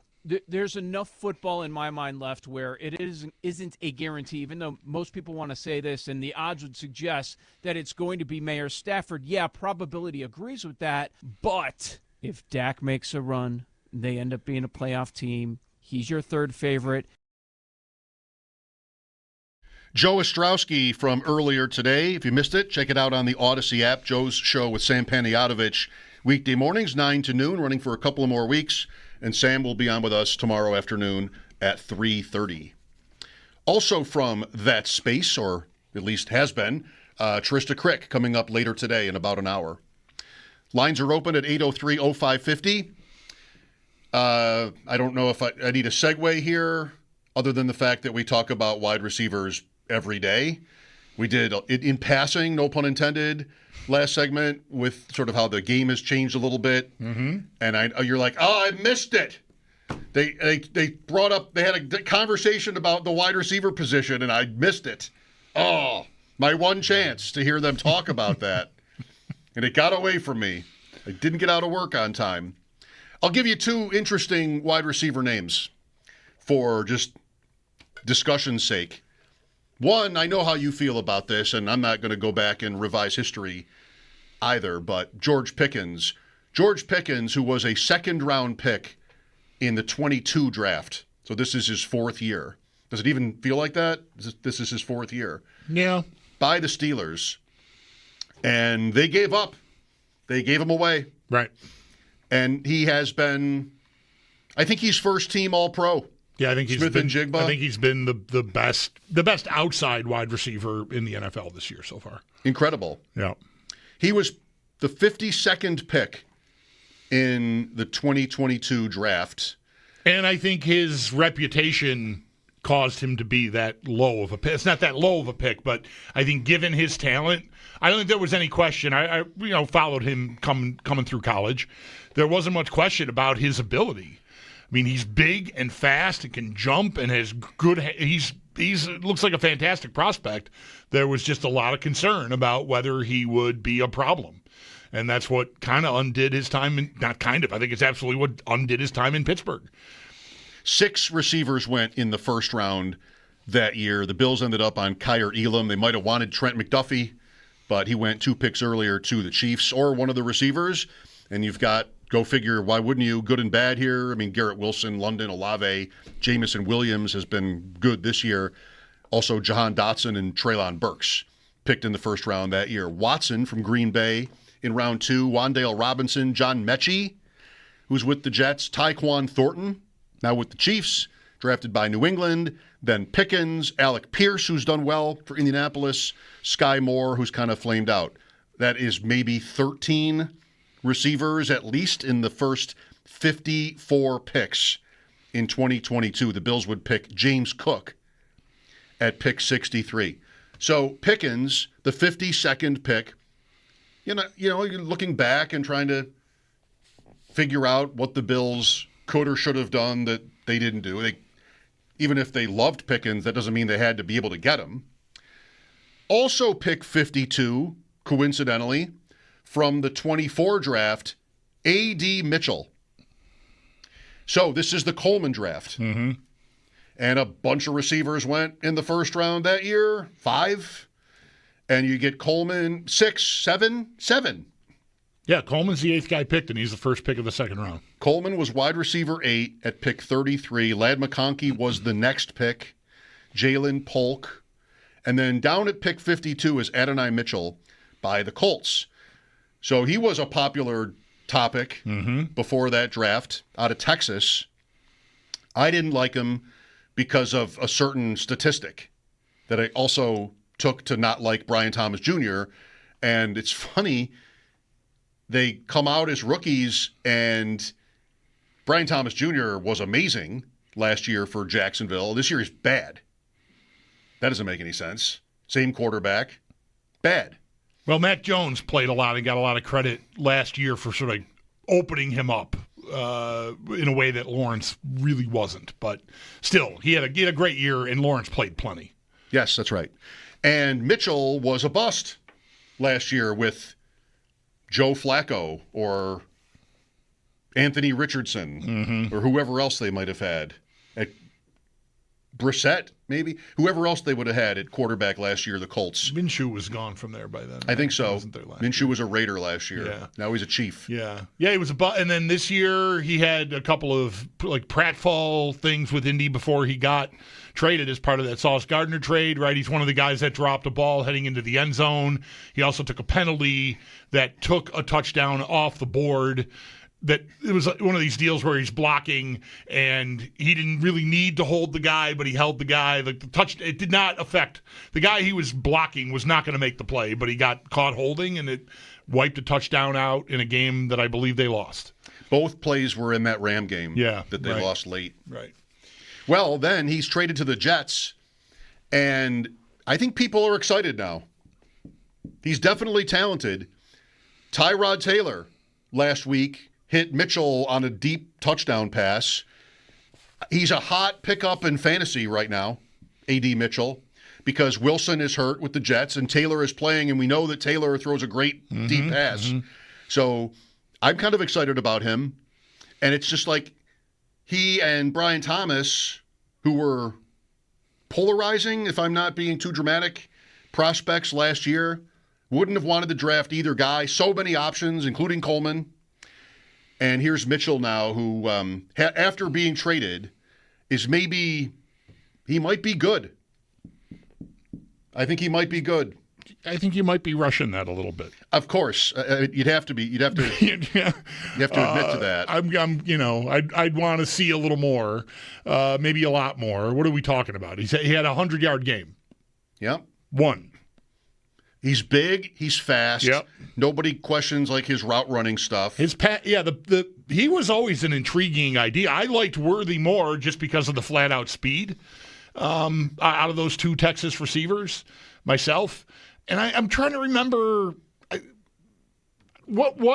how did he get to 52 because of the same sort of stuff that was around Pickens? Was there does he work hard enough, that kind of stuff? I feel like there was something there. Me too. I think so. With him, not that it doesn't matter now, and who knows? Maybe Pickens is all grown up now. I mean, it's gone. I mean, he's in Dallas, so there's enough. Oh, geez, there's enough going on there that maybe even if he's a little goofy, it just sort of gets lost in the backwash. I don't know, but I haven't heard one bit of controversy about him this year. Pickens, all he's doing is just going up and making spectacular catches. That's it. That'll make you happy. Bulldog reacting to the West Ham goal just now. In the 84th minute. Not a bet. Just your team? No, just my team. Yeah, just playing Man United. Yeah. That's frustrating. Anyway. You heard it live, folks. Yeah. Live angst No. to a sporting event being played in development. England. Yeah. To put it one way. The Line coming up next. We'll talk to Sal at 5. Mike Schopp and the Bulldog here, WGR.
Ready to take your game day to the next level?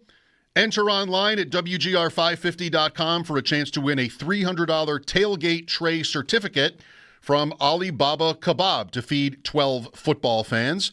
Each Friday, so tomorrow, a winner will be announced during Football Friday with us. Fire up your taste buds at any of Alibaba Kebab's 3 locations. Sounds good to me. Now, everyone, it's time for The Line, presented by FanDuel, an official sports betting partner of the NFL. I don't feel like I convinced Joe Ostrowski to jump to tail any of the anytime touchdown bets. Well, I think we've the show. It was largely you. I mean, I had Hawes in week 3, which I tailed. Yeah, I feel like we've cooled off a little bit in that department. You had the Hawes idea, but you didn't win. Right, because I paired it with a bunch of other crap. Right. So I 130 to 1 wasn't enough for me, or whatever. Right. That's what it boring. was, right? Yeah. No, I got. Let me put that with a bunch of other stuff. Yeah. So that was a bad job by me. Well, I didn't. It's usually they admit it, Joe and Sam. Like, it's usually these obscure players, and they'll be like, "I've never heard of that guy." Sam, like with Hawes, who's that? Right. AJ Barner, Jake Tonjes hit touchdowns in Thursday night games or Monday night games. And they're like, "Who? I don't know who that is." That's fine.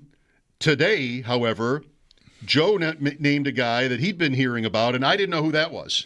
Right. Joe stumped me on this tight end he mentioned that they got from Miami. Who? You're the expert on the Miami tight ends. Was that Hayden Rucci? No, wait. Yeah, maybe. Hayden Rucci. It's a Lions tight end? Yes. Yeah, I think that's the guy. Hayden Rucci? Rucci. Rucci. Yeah. They call him Rucci. Of course they do. I see it there. Hazy. Plus 2,000 to score at all. Mine is Ferkser is plus 800. My screen just locked. I don't have any of these numbers anymore. Yeah, I like Turpin. You like to be Turpin the Dipperino. You're gonna Turp the Dipperino on Cavante Turpin. At 6 to 1.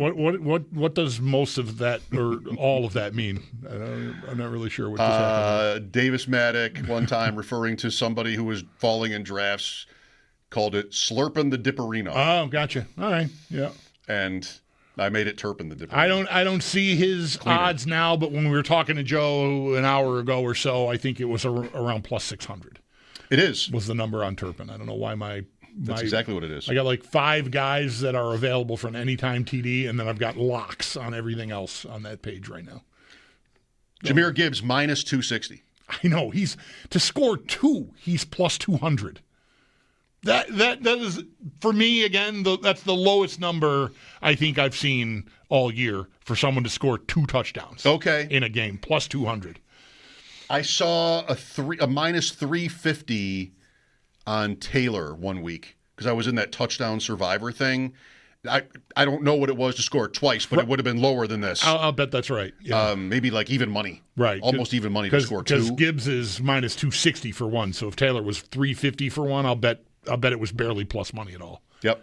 Bills are the Bills are favored by 5.5, total of 53.5 against the Bengals. That's a shootout. I mean, it's not going to. I haven't heard anything about bad weather. No, it's going to be coldish, like 30, maybe, right around there. Chance of snow during the game, but wind. I checked all this earlier because I did a spot with our buddy Andrew Filipponi for FanDuel, the FanDuel show that runs on Sunday. And so I checked the forecast, and very little wind, like 3 to 9 miles per hour was what I saw for wind, estimated for Sunday. I mean, it's only Thursday. I guess it could change. It's Buffalo, after all. But you just heard that commercial. So cold. There could be a heat wave tomorrow. Right. Cold, some snow, maybe. They haven't really pinned that down either. I'm seeing a lot of, like, it could snow during the game. It could snow after the game. We're not really sure. But it's going to be cold. But I think offense-wise, I don't think there's anything that, the wind is the biggest factor. And there's not much forecast for Sunday during the game. So I think the over would maybe be a smart play here. Because I don't know. The Bills have had an excellent year, pass defense-wise. but really it's Tampa might have been like the best passing team they played, and they were down guys. All they really had was Ibuka from their core anyway, and they put Benford on him and just shut him down, and like that was it. And Mayfield didn't even throw for, maybe it was 140, 170 yards. I don't remember which. I feel like Burrow, Chase, and Higgins. That's a different test. So I'm not comfortable just going, oh, the Bills' pass defense is great. I mean, they're down Bosa. We know they're down Slay. Epinesa was in street clothes today. We'll talk to Sal in 10 minutes, find out what he thinks or knows was going on there. So I'm thinking the Bengals are going to get some. They mentioned a foot on the injury report. It says foot for Epinesa. Okay. The touchdown play I would make in that game is Chase Brown, although it's not great odds, minus 105. But he's been getting there last few games. They're also using Pirine, but the Bills against the run, I think Chase Brown is probably worth a look at basically even money. I know we don't like to dwell in those streets because there's no great story if you win. It's just sort of you're doubling up. The Bengals' running game has been better than you might think for a while now. So I wonder what kind of test that's going to be. The Bills have been different in that area since, Shaq Thompson. I feel better about that. I'm not worried about the Bengals running it on the Bills. I'm more worried about Burrow, Chase, and Higgins. Sneaky Joe had the stat. Their record when the three of them are together, even with this terrible defense. Last 17 games, they're 12-5. When Burrow, Chase, and Higgins are sounds like Higgins will play on too. the field together. Yeah, right. He's I think in sort of the Dawkins space. Like he's coming back from and he's at the stage where it looks promising. That Burrow stat as an underdog is daunting too. Yep. 18-3 against the spread as an underdog, or is that a road underdog? 3 or more. 3 or more. 3 points or more. He's 0-14 in games where he's an underdog of fewer than 3 points. No, but that's drawn there for a reason, right? And this is a 5.5, 6-point game. 29.5 to 24 is the implied total. So, yeah, that's a high-scoring game. I'd love to see it. Those are fun. Bills and Bengals Sunday at 1 on WGR. Next, Sal Capaccio with his report from the stadium today. Mike Schopp and the Bulldog here. This is WGR.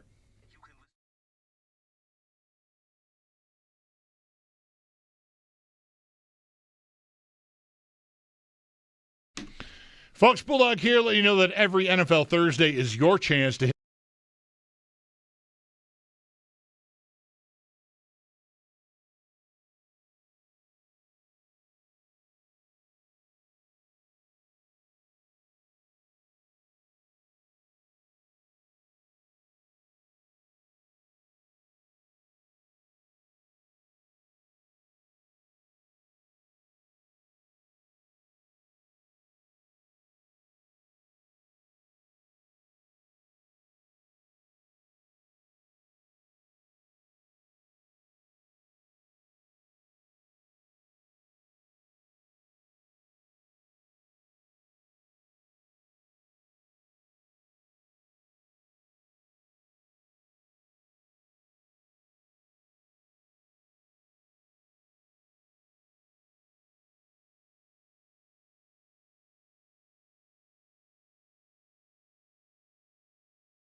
newly claimed cornerback Darius Slay will not be reporting to the Buffalo Bills as Slay is unsure if he wants to continue playing, according to the report.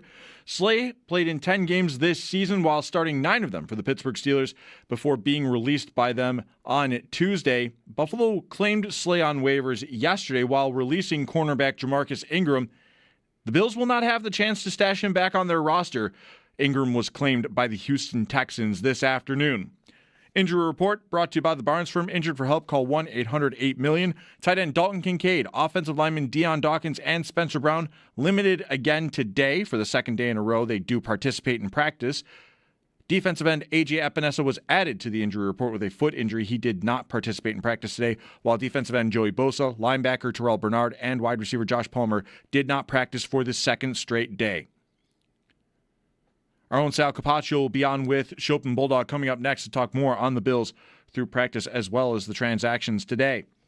Around the NFL, Los Angeles Chargers quarterback Justin Herbert preparing to play on Monday night. He's officially ruled as day-to-day, dealing with the left wrist injury where there was a procedure done for the Chargers quarterback. Meanwhile, Los Angeles opponent on Monday night, the Philadelphia Eagles, will be without defensive tackle Jalen Carter. According to ESPN's Adam Schefter, Carter underwent a procedure on both shoulders and is considered week to week. Washington Commanders quarterback Jaden Daniels, a full participant in practice today. Daniels has been out of the lineup for the Commanders since November 2nd with an elbow injury. Join WGR and Bud Light for a Football Friday happy hour. Schopp and Bulldog will be broadcasting live tomorrow from 3 to 7 p.m. at Mitchell's Tavern in Tonawanda. You'll also be able to enter for a chance to win a Josh Allen jersey, no purchase necessary. Enjoy another live broadcast coming up at the Draft Room. Bud Light, easy to drink, easy to enjoy. Enjoy responsibly, 21 and over. This update is brought to you by Paddock Chevrolet, celebrating 90 years of being your hometown dealership. I'm Derek Kramer for WGR Sports Radio 550.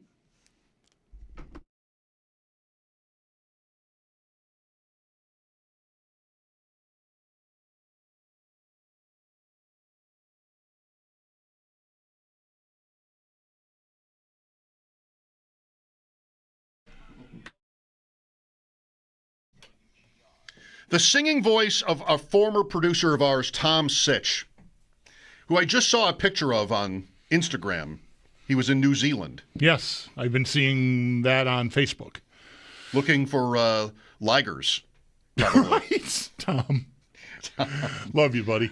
Tom got so mad when we reined him in the animal draft once. He's like, what do you mean it's not real?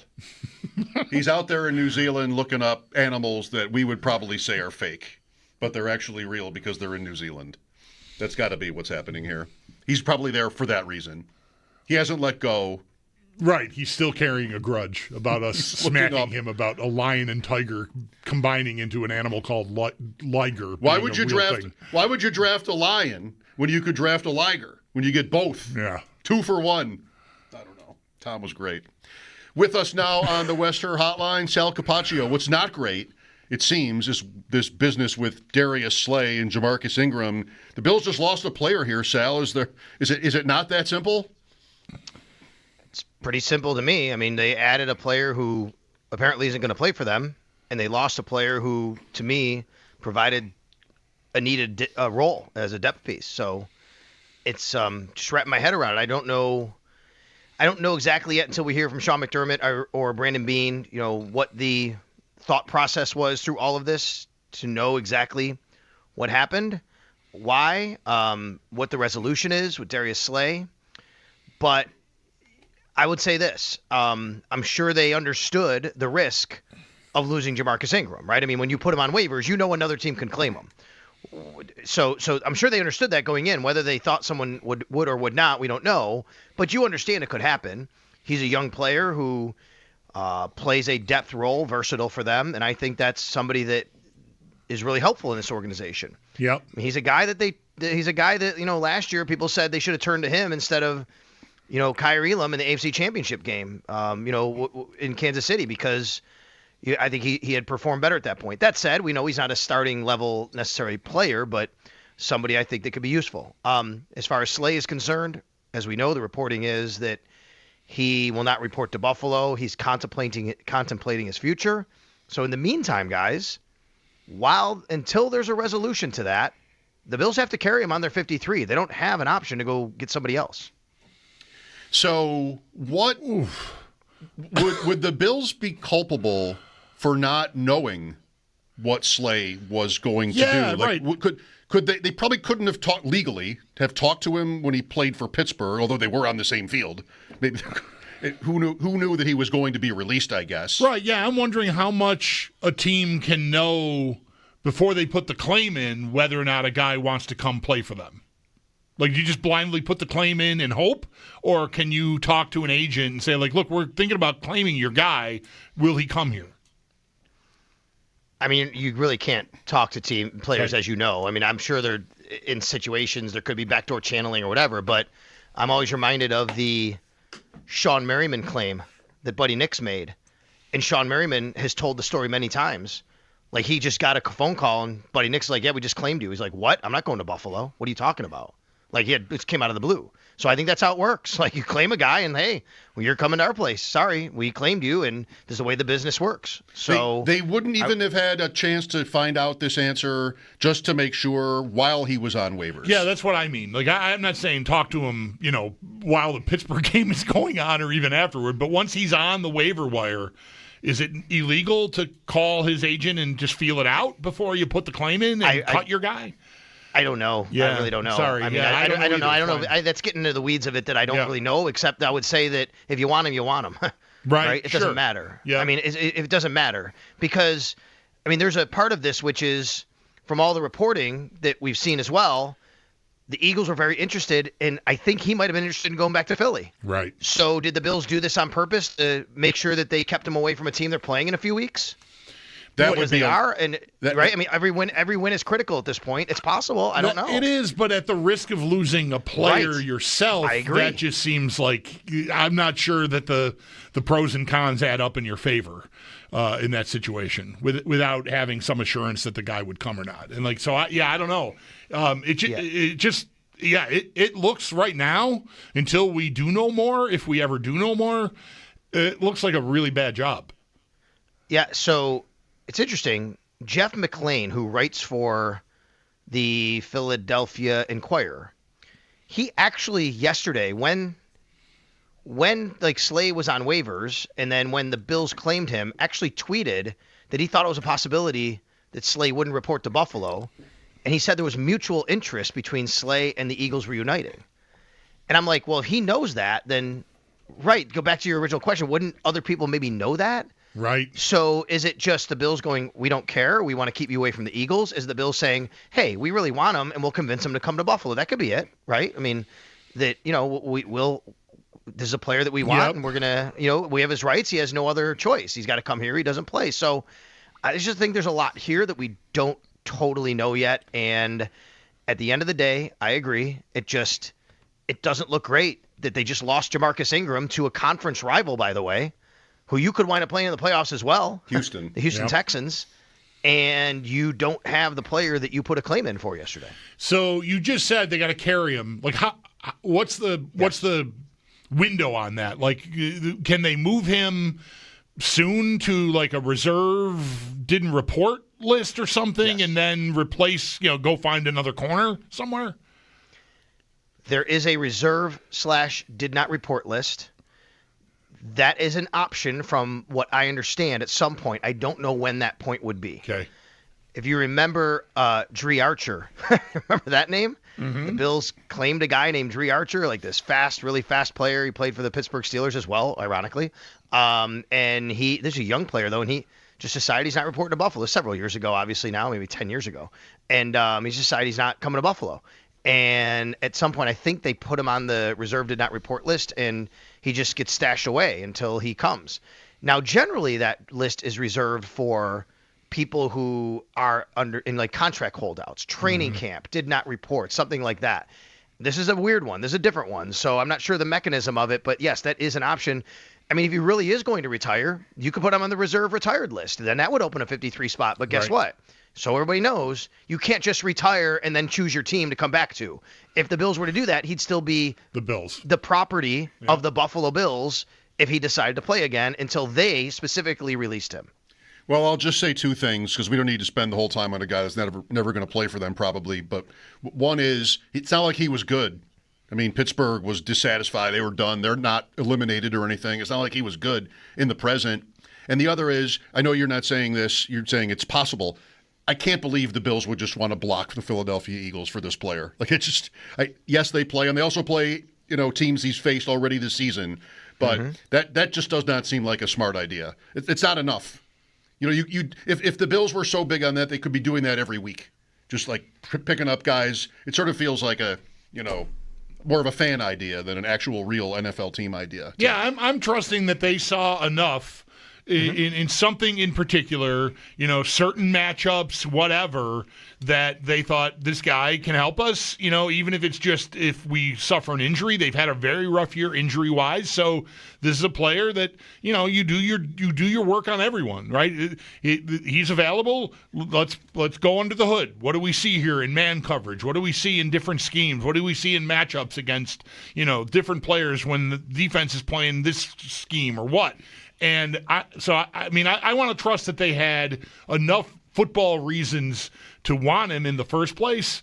And it's kind of a bummer, I think. I don't know how much of an impact you would have expected him to have, but he did.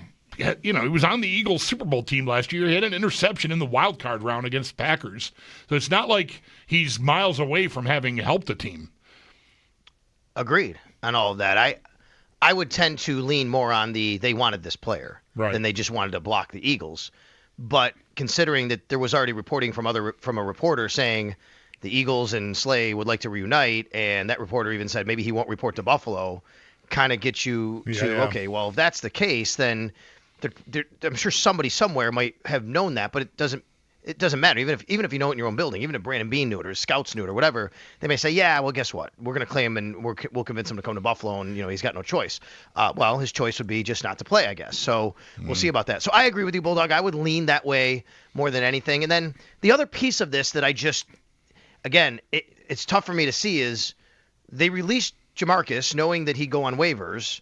And to me, that's a player that can help you, but he has been a healthy scratch. And you do know the risk of it, right? It's not like you're just releasing him going, oh, we'll get him back. Like, someone could claim him. So was the plan already that they were going to move on from him in some capacity? You know what I mean? Like, I don't know that, but it feels like maybe that was the case. So what do they do now?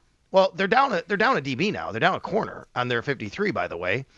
They only have 3 outside corners: Christian Benford, Max Harrison, and Tre'Davious White.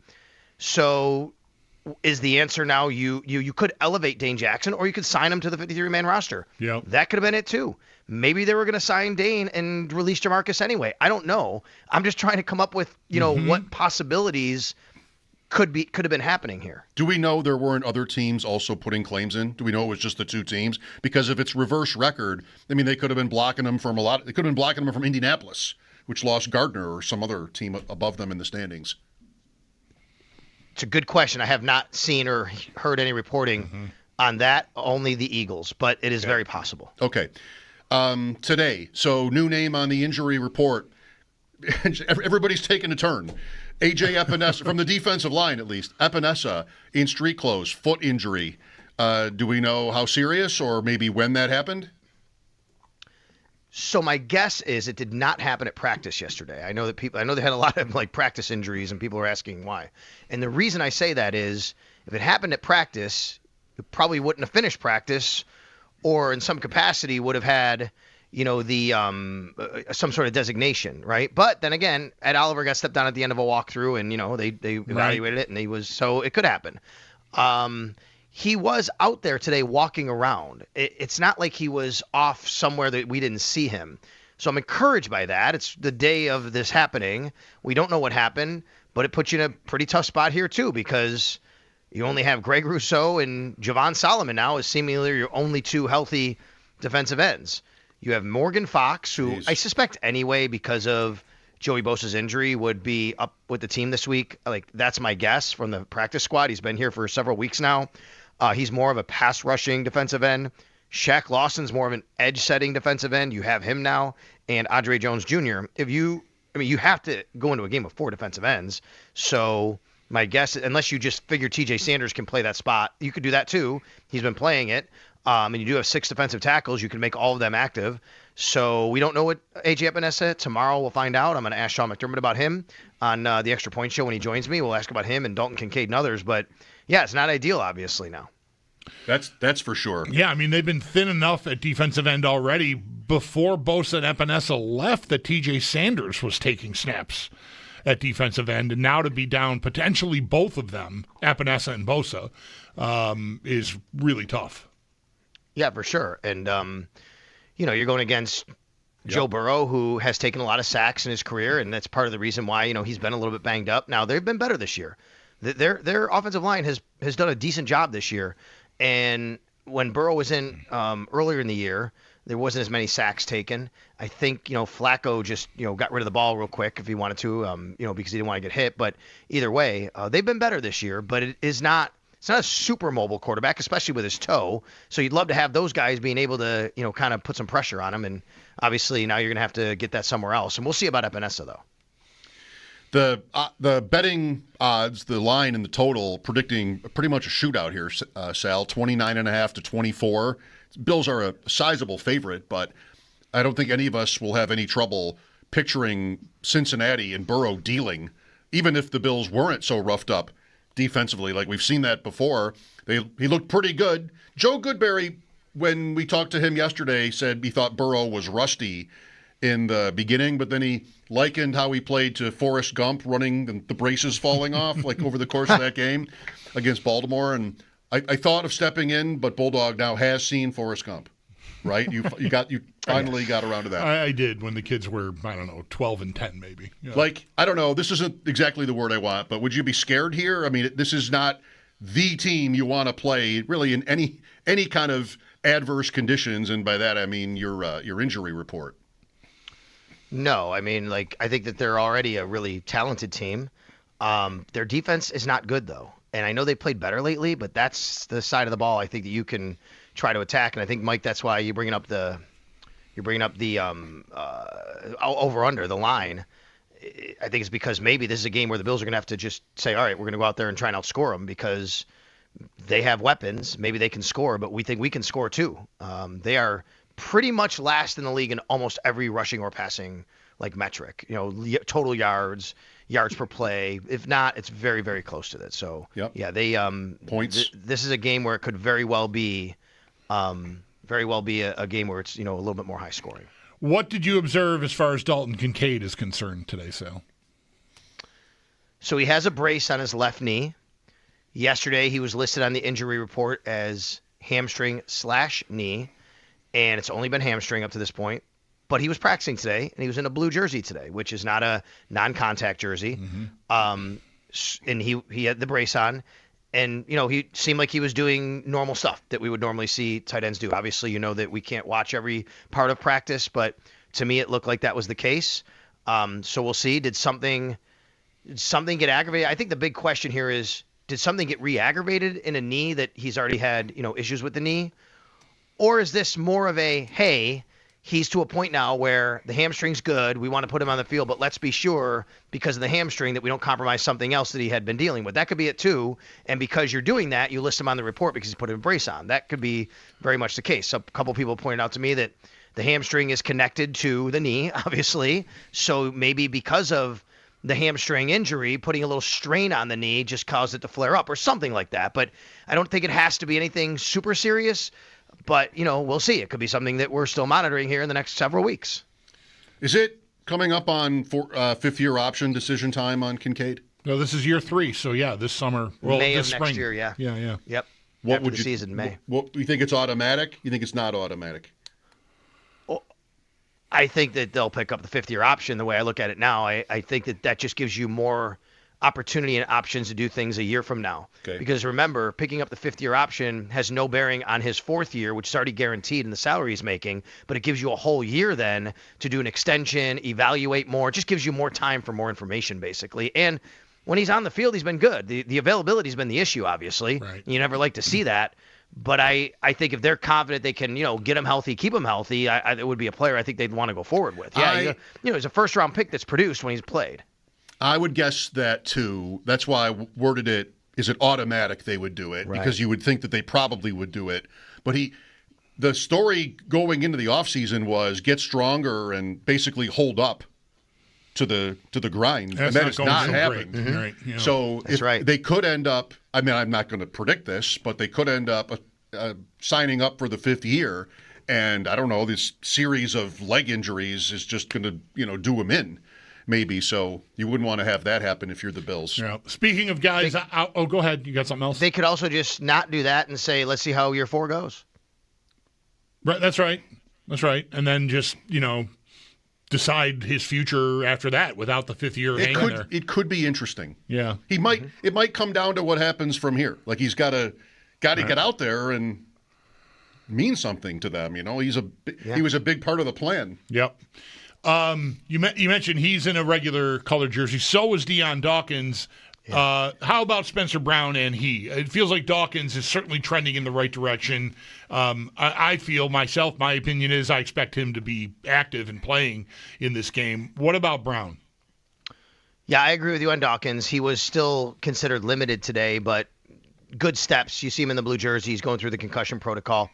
And just as an aside, T. Higgins in the same situation in Cincy, but he was a full participant today, so he's trending to play against the Bills. Spencer Brown, also limited today, as he was yesterday, in a regular blue jersey, but he had a big wrap/brace, whatever you want to call it, on his right upper arm.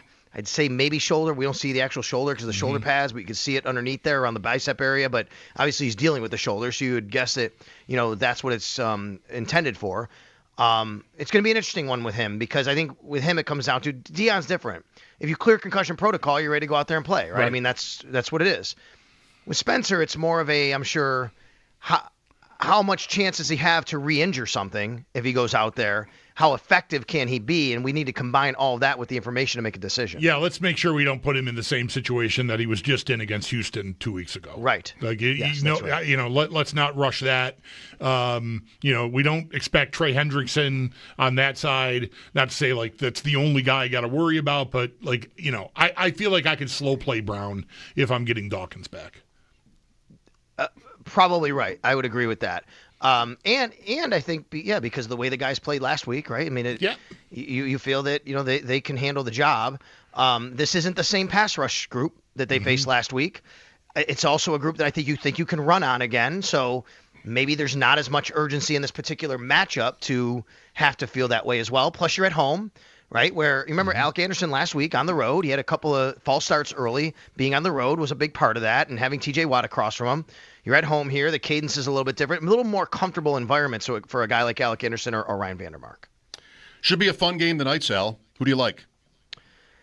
It should be, yeah. Every time I just keep having, like, my recency bias on the Cowboys always creeps in. I thought they would lose pretty comfortably to the Chiefs because I'm like, the Cowboys, right? I mean, like, they're just not that good. I mean, they have some nice players and they can score some points, but the Chiefs will go in there and beat them. And that didn't happen. And I kind of feel the same way tonight, but Detroit hasn't been the same. Detroit is not going to have Amon-Ra St. Brown, which is really big for them, but I think their offensive line is getting healthier, which is nice. I'm going to pick Detroit just because of that, and maybe it's just me not believing in Dallas as much as I should. Dallas has a look at beating Philadelphia, Kansas City, and Detroit 3 weeks in a row. Pretty good run if they can do it. They're a 3.5-point underdog. Thank you, Sal. We'll talk again tomorrow. By the way, have you guys ever been to Savannah, Georgia? Yes. That is where I've been to Savannah and I've seen the bench where they film the scene, Forrest Gump, when he talks about the box of chocolates. I have not. I don't know that I've seen the bench. Yeah, I was there before the movie came out. It is on the list of. I went there with my family when I was a kid. It is a place that's on the list for myself and Mrs. Parker. My sister was just there raving about it. I was there with my family and had a nightmarish experience. And I can't really blame Savannah. Everybody loves Savannah, but it poured. We were there for one night. The hotel experience was miserable. We needed a cot and, we had a crib maybe in those days. Oh, boy. And there was a sign at the desk literally that said, if you're dissatisfied for any reason, we will refund your room. And the hoops I had to jump through just to get a credit for another room at a different hotel somewhere else. That's the best I was able to do.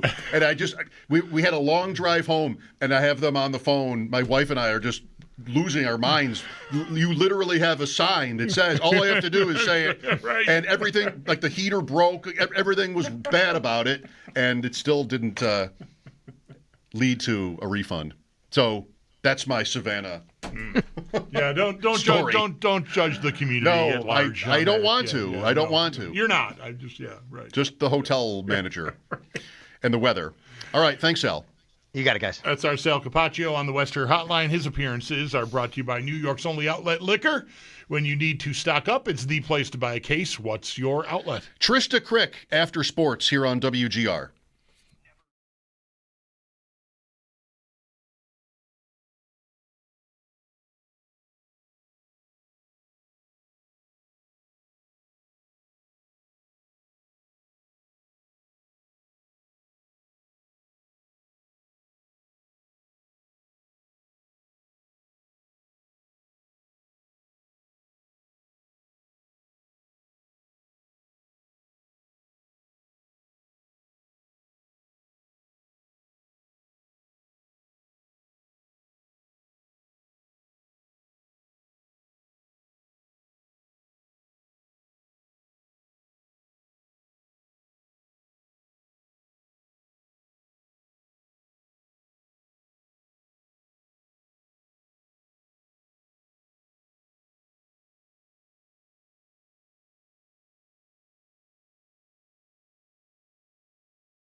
According to ESPN's Adam Schefter, newly claimed cornerback Darius Slay will not be reporting to the Buffalo Bills. According to the report, Slay is unsure if he wants to continue playing football. Slay played in 10 games this season, starting 9 of them for the Pittsburgh Steelers before being released. On Tuesday, the Bills had claimed Slay on waivers yesterday while releasing cornerback Jamarcus Ingram. There is no chance that the Bills will be able to get Ingram back. The Houston Texans claimed the Bills corner this afternoon. Injury report from Bills practice. Tight end Dalton Kincaid and offensive lineman Dawkins and Spencer Brown practiced limited basis today for the second straight day, while defensive end Joey Bosa, linebacker Terrell Bernard, and wide receiver Joshua Palmer did not practice for the second straight day. Defensive end A.J. Epinesa was added to the injury report with a foot injury. Epinesa also did not participate in practice this afternoon. Around the NFL, Los Angeles Chargers quarterback Justin Herbert preparing to play on Monday night against the Philadelphia Eagles. As for Philadelphia, they will be without defensive tackle Jalen Carter. According to ESPN's Adam Schefter, Carter underwent a procedure on both shoulders and is considered week to week. Washington Commanders quarterback Jaden Daniels, a full participant in practice today, while Daniels has been out of the lineup due to an elbow injury. He has not played a game since November 2nd. Those are your Paddock Chevrolet sports headlines. Paddock Chevrolet celebrating 90 years of being your hometown dealership. I'm Derek Kramer. You're listening to WGR.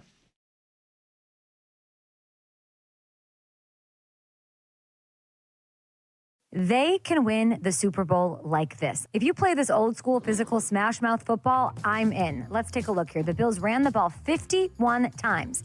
Do it again and again. Banged up O-line, doesn't matter. 32 of those were to James Cook, a stud. He was their leading receiver on the day. Keep doing that, too. They drew up a bunch of stuff for Josh, design runs-wise. Everything funneled through running backs and tight ends. 32 of Josh's yards were to receivers. 32. And they controlled the freaking ball for 42 minutes. It was unbelievable. It was absolutely perfect. Kay Adams, Mike Schopp and the Bulldog here. Thanks for listening. With us now on the West Her Hotline is Trista Crick. And as enjoyable as I'm sure it would be to spend our entire time with Trista catching up on her life, because I can't imagine how many things have happened and changed since whatever it's been, a month or so since we last spoke. We do want to get to some Bills takes here eventually. But Trista, first of all, how are you? I'm great. I'm happy to come on. I am super excited to talk to you guys. It's a really fascinating Bills year, but also just in general, great sports year as a whole so far. What an interesting season, right? I mean, yeah. Chiefs out, Lions out, maybe Ravens end up out. Bills could. Their odds are pretty good to make it, but really it's interesting when you have surprises. Yeah, it is. I think it's there's a lot of powers that feel like they've dimmed a bit from the last couple of years, right? Like we saw a couple of years ago, the Bengals look so great. And even last year with Joe Burrow, even though they were losing a lot of games, that offense was elite. Obviously, Buffalo had a great year last year. Ravens looked like they were headed to maybe a Super Bowl. Maybe they were going to be the one to take down the Chiefs. Lamar was having an MVP-esque season. So you look at these teams and you're like, wow. Or even Houston from 2 years ago just hasn't looked the same last year and this year. So it feels like there's a little bit of a changing of the guard, and now you've got the Patriots looking really good. Denver's starting to figure it out, even though I think that's kind of fool's gold. And the Steelers are the Steelers. They still continue to stay right around 500. And this time, though, it feels like Mike Tomlin might want out. Yeah. How much of the benefit of the doubt are you inclined to give the great teams like the Bills and the Chiefs and the Ravens year over year here for the last 4 or 5 years in a year like this? In other words, do you just expect them to eventually get it right? The Ravens and the Chiefs anyway, well, the Ravens have got the weak division to make it work. The Chiefs are starting to run out of runway here. But I mostly have been waiting for those teams at the top to stumble. Indianapolis finally did, but the Patriots and the Broncos are 11-2 and 10-2, and I don't know. I don't think they're invincible, but their records are going to be hard to see them topple. Yeah, I think that's exactly what I've done is these are good teams. It's not that much has changed in terms of their identity and their roster. So at some point they've got to figure it out. But you're right. You can't make any noise in the playoffs if you don't get to the playoffs. So that's kind of the main issue, I think, facing the Chiefs and the Ravens. And I think the Ravens probably will win the division. So if they win this weekend against Pittsburgh. So I think, like, that's the main issue that I have. The Chiefs feel like they've figured it out 1 week and then maybe haven't. Same thing with Buffalo, right? Like 2 weeks ago, you lose to Houston, and then it looks somewhat dicey to Pittsburgh, and then you go on a huge run in the second half. So, yeah, you're right. Like, I just am inclined to give those elite teams the benefit of the doubt, even though it's freaking like week 14. Right. Yeah, Mike, we talked yesterday on our show, and Mike made, I think, a really good point about the Bills, or maybe it was 2 days ago. Thank you. But the like their offense, their record even is not really that far off at all, if at all, from last year. The only thing that's really different is that New England is there, and that happened a lot faster than most of us expected. As they would say, it's getting late early. Yeah. You know, I think that's the thing, is you didn't expect Drake May's nickname to be Drake May. Drake May, right? Like, that's how good he's been. I was talking to friend of show Eric Eager, who's one of the analytics guys for the Carolina Panthers now, but one of the smartest guys that I know in football. And he said he would take Drake May over almost any quarterback in the league, outside of maybe Patrick Mahomes.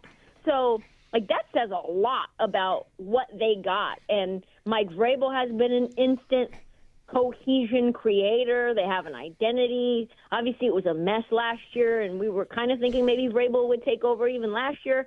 So, yeah, they've gotten their stuff together in a way that I think people who didn't like the dynastic reign of the Patriots are kind of like, well, I was hoping for a longer fall off. Yeah, I was not emotionally prepared for them to be a problem already, Trista. I mean, it's been 5 years, the Bills winning the division, so it's not like it happened overnight, but they weren't completely off. The Bills had to beat them in a wild card game in 21. So it's not like they were gone for that long, and I'm not enjoying this resurgence because it seems pretty real. I thought they might have folded after that loss.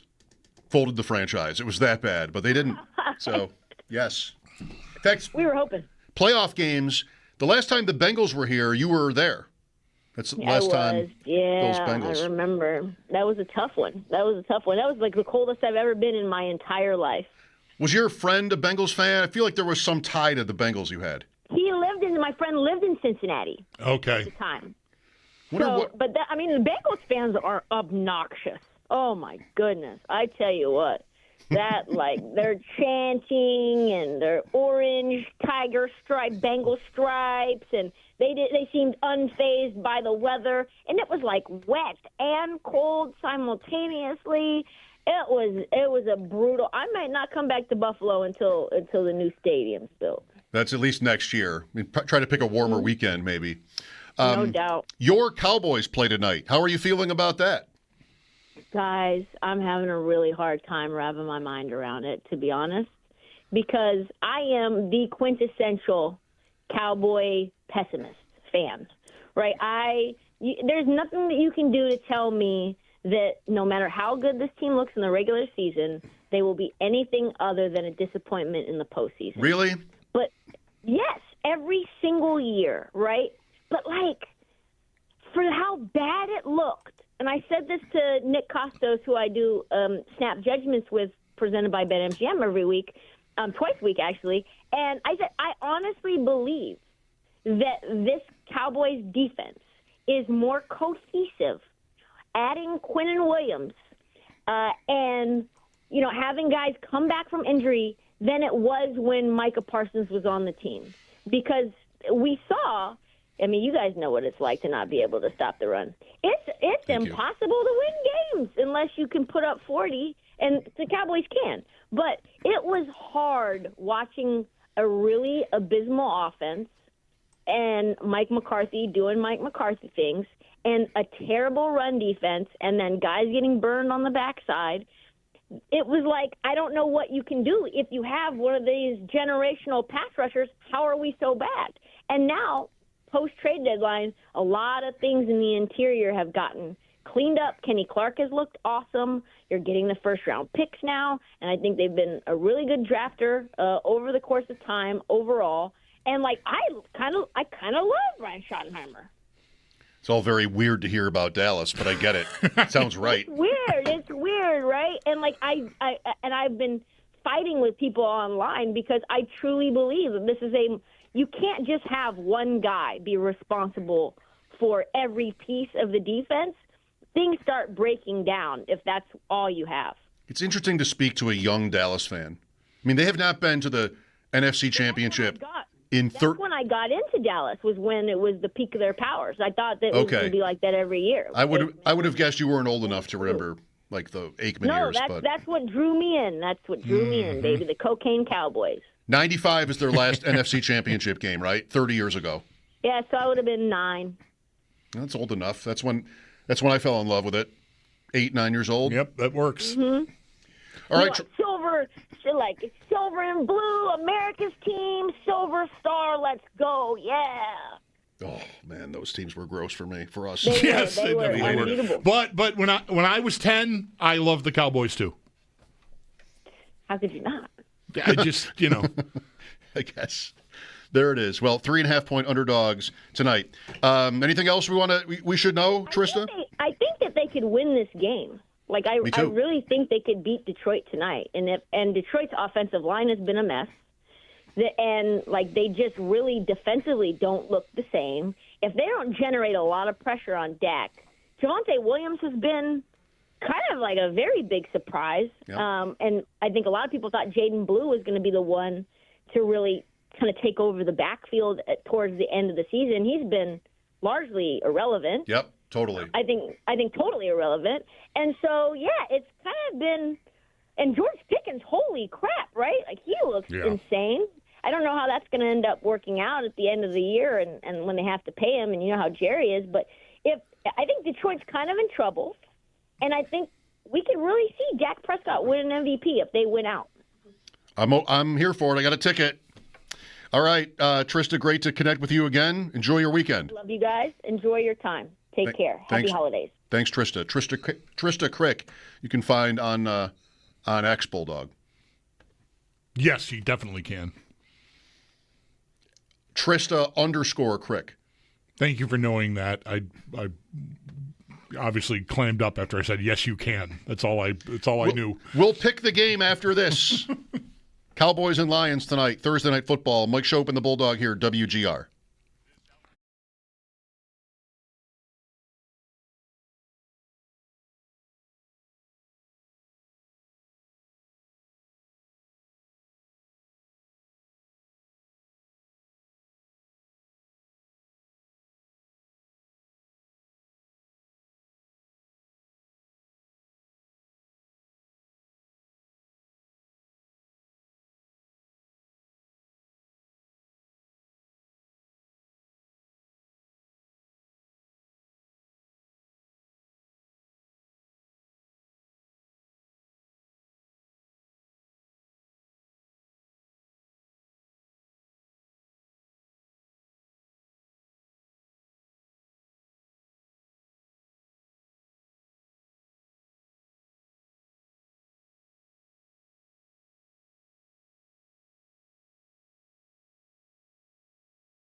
Welcome back. Tonight, the Thursday night game is Dallas at Detroit. Shootout potential. I can buy all the Cowboys love, I guess, of late. Certainly from Trista. I'm into it. I'm dropping every chance I get about having the Prescott MVP bet, and I'm kind of rooting for it. Right or wrong, does it feel like everybody's on the same train right now, though? Pretty much. Does Dallas feel like too obvious? 3.5? A little bit, yeah. Yeah. Okay. Yeah. I'm waiting to see what you're going to say. I'll take next. them. I'll be the donkey and just take Dallas. 3.5. Better team? Question mark. Yeah. Maybe. I'm not going to catch you tailing you, but I really like Dallas. I'm a bigger donkey. Like I'm not even giving it a second thought. I was hoping you were going to talk yourself out of it. Honestly, is what I was hoping there, but almost no such luck. Detroit. It's funny, like we just talked to Trista, right? You give these good teams, the great teams from the last few years, the benefit of the doubt, But at the same time, I don't feel comfortable about the Bengals and the Bills. Like I want to give the Bills the benefit of that doubt, but I think the Bengals are going to move the ball on the Bills, and I don't know. The Bills will probably try to run it like crazy. Anyway, we're picking Thursday's game, but the point is, it's getting late to love the team that has been great but isn't having a great year, and Detroit I think is right in that company. No St. Brown is really big. Probably right. That's not I don't think it's official yet. But yeah, it's been trending all week. Like, he didn't practice at all. There's been some reporting today that was, we know how tough he is. Like, okay. So yeah, we don't know for sure, but I'm not expecting it. So yeah. Well, at least he won't give you a 0 like last week. Right. If you know enough to take him out of your lineup, at least my buddy wants to play him if he's active. I guess you have to do that.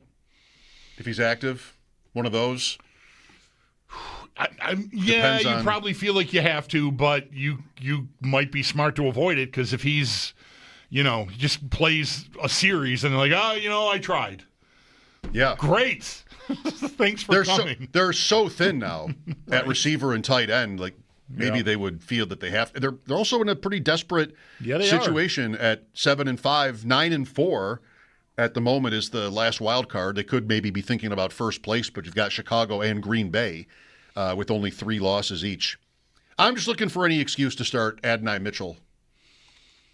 Of course. The Jets. He's not playing tonight, but he's on the Jets. I'm just looking any excuse I can find to start A.D. Mitchell against Miami. You're crushing on him. Yes. I am. And I didn't want him. And then he goes to Indianapolis and kind of busts. You didn't hear anything about him until he kind of blew the one game against the Rams, gets thrown into the Gardner trade, and he looks like maybe you got everything you want here. Gets open, and he's getting targets. They don't have Garrett Wilson, the Jets, so I think it adds up. It's still the Jets. I know the reality there, but right, they could throw for 87 yards. You never want to rule that out.